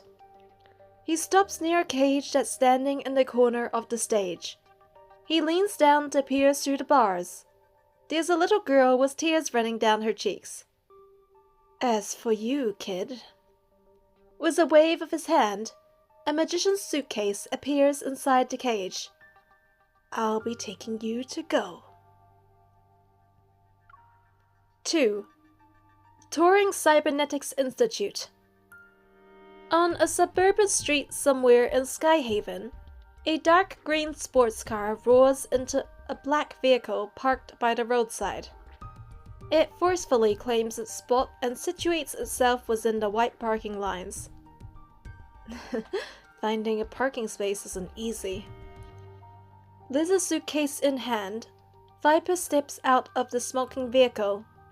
This luxury sports car, which Viridilus's leader had traded 3 rare Creatura class evolvers to obtain, lasted less than 3 hours in his possession before being destroyed. But he couldn't care less. He has more important matters to attend to. Viper looks at the towering research institute. A hint of anticipation appears on his face. Deep within the laboratory of the touring Cybernetics Institute, several researchers are gathered around an experimental chamber. They're concentrated on taking notes. Before them stands a massive white room with 6 mechanical arms suspended from the ceiling. It operates inside the unit. Right arm bionic, interface complete. Compatibility readings are good. I can't believe he actually survived this, a researcher remarks, their gaze fixed on the digital display. The hydraulics in that mechanical arm emits a soft hum. 3 holographic screens hover around the operating table. They render neural maps of the subject's brain activity in real time. The Touring Cybernetics Institute, one of EVA's research divisions that specializes in human body augmentation research and human-machine interactions, possesses the world's most advanced bionic technology. Its director, Dr. L, stands as the leading authority in the field. The white-haired elderly man stands before the white experimental chamber. His brow is furrowed as he looks down at the young man confined within the cryogenic unit. The laboratory's harsh overhead lights cascade and fragment Caleb's pale face into a mosaic of light and shadow. Respiratory rate is at 14 breaths per minute. Brainwave patterns are normal. Turing chip initialization in progress. Mechanical arm synchronization is being calibrated. Nanothreads from the mechanical arm cover Caleb's right arm like a silver spider web. As dead nerves reconnect and the newly formed mechanical fingers flex unconsciously, his eyelashes suddenly flutter. His muscles tense involuntarily, and a suppressed groan escapes his throat. The warning light on the digital display flashes once again. System error. Chip reading failed. Unable to access primary consciousness. Chip. Reinitializing chip process. Memory input. Another failure. It's been 3 days and the Turing chip has yet to analyze the entirety of his consciousness. The researcher's fingertips glides across the digital screen. The synapses representing pain perception are oscillating at a high frequency. Even in a comatose state, the body continues to actively resist the chip's influence. This should be impossible for someone in a coma. I've never seen anyone with mental defenses of this caliber. You could even say that the fighter pilots at the Deepspace Aviation Administration might not have this level of psychological resilience. Just who is he? Professor Lucius' gaze returns to the experimental chamber. 3 days ago, there was an explosion in the Bloomshore district. He retrieved Caleb from the rubble before the laboratory personnel could arrive. Caleb is test subject 002, whom former Unicorn researcher Josephine hid away. When he was brought to the Turing Cybernetics Institute, he was already on death's door. It's strange. According to Professor Lucius's analysis on the explosion, Caleb shouldn't have been this severely injured. It seems he used his evo to contain the blast radius, which caused him to bear the brunt of the damage. Professor Lucius recalls the state Caleb was brought in when he arrived. Fragments of a broken communication device were still lodged in his collar, which had been stained in blood.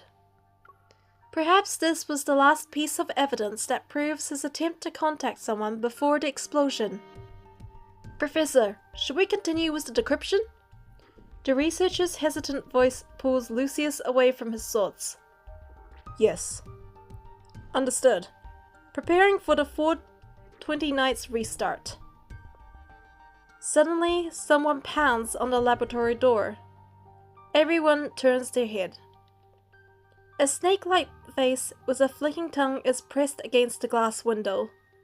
Seeing Professor Lucius look his way, Viper cheerfully raises the leather suitcase in his hand and waves it. His lips move in an exaggerated manner. Open up, Father. I brought back the person you wanted. 3. Father. For Viper, the word father meant nothing for a very long time. His childhood memories are sparse. It wasn't because they were forgotten, but because they were too boring. Before his adoption, his memories were nothing but a viscous darkness. Most of the time, he was crammed into a tiny shipping crate with other merchandise. He had no name at the time. His existence was represented only by a code serial number. As a Serpent's class evolver, 2961 had evo genes that were homologous with snake DNA. Specifically, they were similar to the DNA found in the Viperidae family. These genes gave him regenerative abilities. He can also produce venom. Initially, 2961 was trafficked as an ordinary child on the streets. Then, one day, a buyer accidentally cut his finger. Before everyone's eyes, the wound writhed as skin and blood vessels were regenerated. From then on, he became the main attraction at the Evolva trading base. What a bargain! Cutting off a leg triples the ticket price. Save some for later. Cut off small pieces. We can use them many times. The owner designed package deals for him. Audience members could pay extra to choose which body part to cut. Fingers were the most popular choice. They were delicate and easy to break, and their nerve endings would twitch for over 10 minutes during regeneration. It was like a miniature theater performance. The severed parts would heal quickly but never completely regenerate. Amid the laughter and shouts, 2961 gradually lost pieces of himself. His feet were the first to go, then his left hand. Pain terrified 2961. He wanted to beg for mercy, but when the agony became unbearable, even screaming was a luxury. The constant torment finally ended when Father appeared. His hand pressed against the glass. The lines in his palm blurred Viper's blood-stained reflection like a gentle illusion. Sir, everything here is defective and waiting to be disposed of. We have better, more premium merchandise. I want this child. He's perfect. He just needs time to metamorphose. He spoke to 2961. Come with me. We'll become family, and you'll be reborn. From now on, I'll be your father. What was a father? Was it those eyes that watched him through the glass? Was it the person who scribbled Clarence Sale in the ledger? Family are those who will never betray you, father said. Ever since then, 2961 had a name of his own. Father called him Viper, and brought him to his laboratory. He stitched his festering wounds and replaced his mutilated limbs with mechanical parts. During Viper's long period of numbness, he felt a different kind of warmth for the first time. He only knew death's touch until that moment. You will be my most perfect child, Professor Lucius said, his eyes fixed on the screen displaying data before him. Viper, you're closer to being the perfect human compared with everyone else. With these high body compatibility rates, Caleb will be our most perfect masterpiece. In the laboratory, the researcher excitedly announces his results while checking his records, and in the very next second, a pale hand grabs his throat before he can say more. Expressionless, Viper tightens his grip. He lifts the man above his head until only desperate choking sounds escape. Let him go, Viper. Professor Lucius's voice resounds behind him. Viper lets out an aloof snort but willingly obeys. Before throwing the terrified researcher to the ground, Viper bares his fangs at the scared expression. After putting an end to the commotion, Lucius turns his attention downward. The suitcase Viper brought back is open. Inside it, a small girl is curled up in a ball. Bewildered, she stares at her surroundings. Don't be afraid. You're safe now. Professor Lucius bends down and reaches for the girl. He intends to help her stand, but before his hand reaches her, she flails her hand around to block him off, as if shocked by electricity. Viper's eyes narrow menacingly as he speaks in a bone-chilling tone. If you don't want that hand, we can cut it off. Under his gaze, the girl shudders and immediately stops crying. Scared, she hugs herself. Seeing this, Viper lets out a satisfied grunt and turns to Lucius as if waiting for praise. But his face falls as he realizes his foster father isn't looking at him. He's bending down once again to try and help that annoying kid. Welcome home, my child. Under his gentle reassurance, the girl slowly calms down. She looks up at the elderly man before her, and confusion flickers in her eyes. Home? That's right. From now on, we'll be your family. Lucius, like a real kind father, reaches up to wipe away a smudge from the girl's face. Observing the child in the professor's arms, Viper smiles. The grin possesses unconcealed malice. Let's see if she survives first. That'll determine whether or not she's family. Viper. Viper's entire body goes rigid, and he turns away without another word. Before you meet everyone else, I think you should get some rest, Lucius tells the girl. Today's tests are over. Take this child downstairs to rest. He places the girl, who's still pale because of Viper's aggression, into a researcher's arms. Yes, Professor. Only after all of the researchers have left does Lucius pull out a silk handkerchief from his pocket. He meticulously wipes his fingers before carelessly tossing the priceless fabric into the trash. Finally, Lucius slowly turns to face Viper. Sit in the operating chair. Okay. 4. Orphan. Lucius walks to Viper's side and bends down to unwrap the hastily applied bandage on his... Try again. 4. Orphan. Lucius walks to Viper's side and bends down to unwrap the hastily applied bandage on his hand. On Viper's right hand, where his index fingers should be, there's nothing but empty space. It's an injury from when he detonated the explosives in the circus during the mission. In just one day, what was once a bloody wound is already covered with newly regenerated tissue. The commotion you caused was too much this time. I only ordered you to bring the person back, nothing more. I ran into a tiny problem. Viper's face shows a trace of fake helplessness. You should take better care of your body, child. After all, it's the only part of you that's still truly yours. Does it matter? I'm a coward when pain's involved. Once everything is replaced with mechanical parts, I won't feel anything anymore. Viper shows pure indifference. A snake sheds its skin countless times during its life.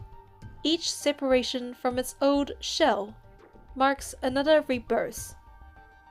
Over 75% of your body is just cybernetic modifications. A high replacement rate will gradually erode your brain's ability to maintain self-awareness. This is not something I want to see, Viper. Lucius had already halted his modification experiments when Viper's surgery failure rate reached 55%. Lucius turns to the laboratory rack. Mechanical components and prosthetic limbs are meticulously arranged on it. Upon getting a closer look, one can see intricate, vein-like patterns on these artificial limbs. They are nearly indistinguishable from real ones. He takes the white toolbox from the shelf. The modification technology is still not perfect. I need you to maintain cognition and keep me informed about your senses and condition. Lucius raises his head. The bright laboratory lights catch the metal circuits at his temple, and they cast a gloomy, cold gleam. Don't disappoint me, child. You know very well that this family has no place for those who don't contribute. I understand, Father. With a crisp click, dozens of mechanical arms extend from the case. They begin to scan and create their analysis of the severed finger's wound. Then Lucius selects a slightly lighter prosthetic from the rack and approaches Viper. Manipulating the mechanical arms, he reopens the wound that's now healed. It's where Viper's index finger had been. The fresh gash in his hand begins healing the moment it's cut. To prevent it from closing too quickly, Lucius uses special rubber clamps to hold the fresh in place. Viper watches his wound without blinking. The laboratory's cold lights, like the metal pins used in surgery, mount his shadow against the metal wall. The prosthetic connects bone to bone. One by one, severed nerves connect with synthetic neural material until his brain can fully control the cold metal. Viper flexes his newly replaced index finger before finally turning his gaze to the nearby experimental chamber. Father, why is he here? Faced with the sudden question, Lucius's expression remains unchanged. Are you curious about him? I should show some concern for the guy Father has been thinking about for years, shouldn't I? Viper recognized Caleb the moment he first saw him in the pod. Even after 4 years, he could never forget that detestable face. 5. Former acquaintance. 4 years ago, Bloomshore District, Lincoln City. Caleb, 21 years old, Parents are unknown. Currently enrolled in the DAA-affiliated Aerospace Academy. Third-year student. Comprehensive aerial tactics competition champion 3 times in a row. The only recipient of special excellence in heavy space cruiser certification in the past decade. What kind of worthless competition is that? I've never heard of it. Viper leans against a tree and glances at the document in his hand. But after reading a few lines, he closes the display. He's plagued with obvious boredom. Father considers him a rare talent because of some obscure certification. What an absurd, arbitrary judgment. Remembering the admiration in Lucius's voice when talking about Caleb, Viper lets out an irritated scoff. Recently, Skyhaven offered an extremely challenging assessment that was designed by the Deepspace Aviation Administration. Even professional Deepspace pilots reportedly struggled with it. Yet a third-year student somehow managed to break the all-time record. I thought he'd be extraordinary. Turns out he's ordinary. It was a waste of time to sneak out behind Vaz's back. Viper mockingly raises an eyebrow as he watches the young man outside the convenience store. He's chatting and laughing with a girl. Isn't that sweet? He and his girlfriend are on a date. The young man says something to the girl, gently pats her head, and walks towards the opposite side of the street. Watching Caleb's retreating figure, Viper's lips curl into a malicious smile. I wonder if she'd still like him after he gets beaten to a pulp. The bakery's glass door chimes as Caleb walks out with a brown paper bag. In the midsummer heat, the young man wears a sleeveless shirt. The necklace with an apple-shaped pendant gently sways around his neck with every step. Viper lurks in the shadow of a sophora tree and waits for the perfect moment to strike. Caleb turns into an alley. Perfect. Viper's mind races as he silently follows him. But what awaits him is an empty dead end. Where did he go? Viper's eyes dart around. Hey, did you have fun following me? We covered 3 blocks already. Aren't you tired? Above, a clear voice rings out.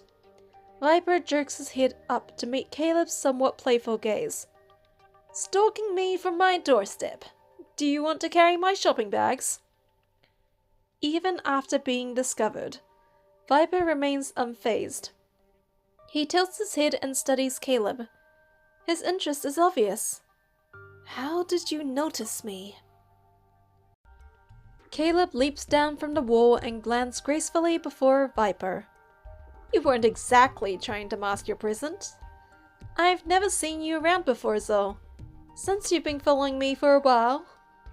Do you need something? Caleb remains composed.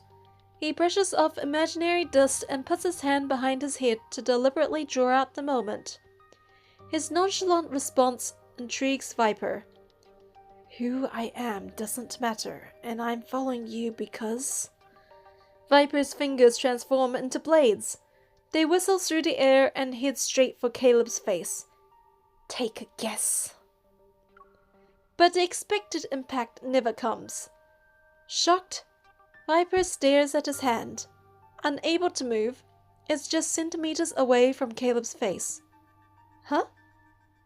But before he can process anything, a strong gravitational force slams him into the ground. Mechanical parts from his body spring loose. Electrified bolts roll into the depths of the alley. Using your evo like that, it's not fair. Fight me one-on-one if you have the guts, bastard. Oh? Gravity binds his limbs like chains. Pinned down, Viper can't lift his head to look at Caleb's expression. All he can see is a pair of black sneakers slowly approach. For someone who's fond of sneak attacks, I thought you'd appreciate unfair tricks. Stop following me. The reason doesn't matter. If I catch you again, I can't guarantee you'll walk away next time. You think I'll stop just because of a few words? Who do you think you are? You're a century too early to be giving me orders. Despite being pinned to the ground, Viper's defiance only grows more pronounced. In that case... Caleb's voice becomes cold.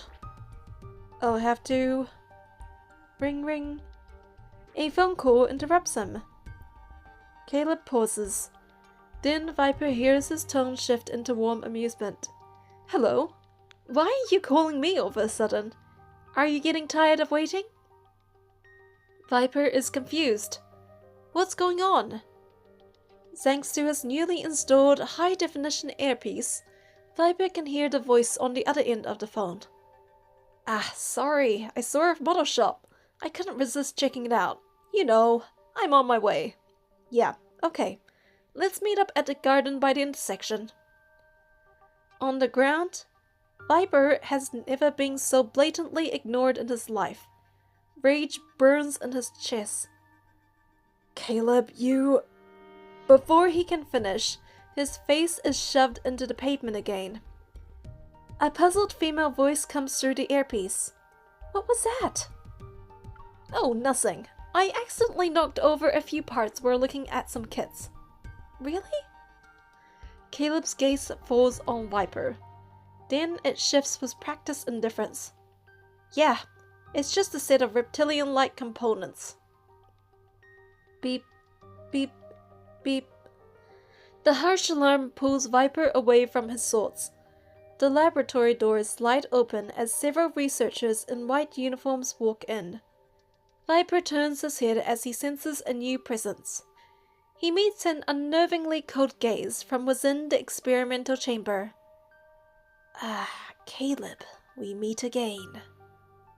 A chilling smile creeps across Viper's lips. It widens by the second.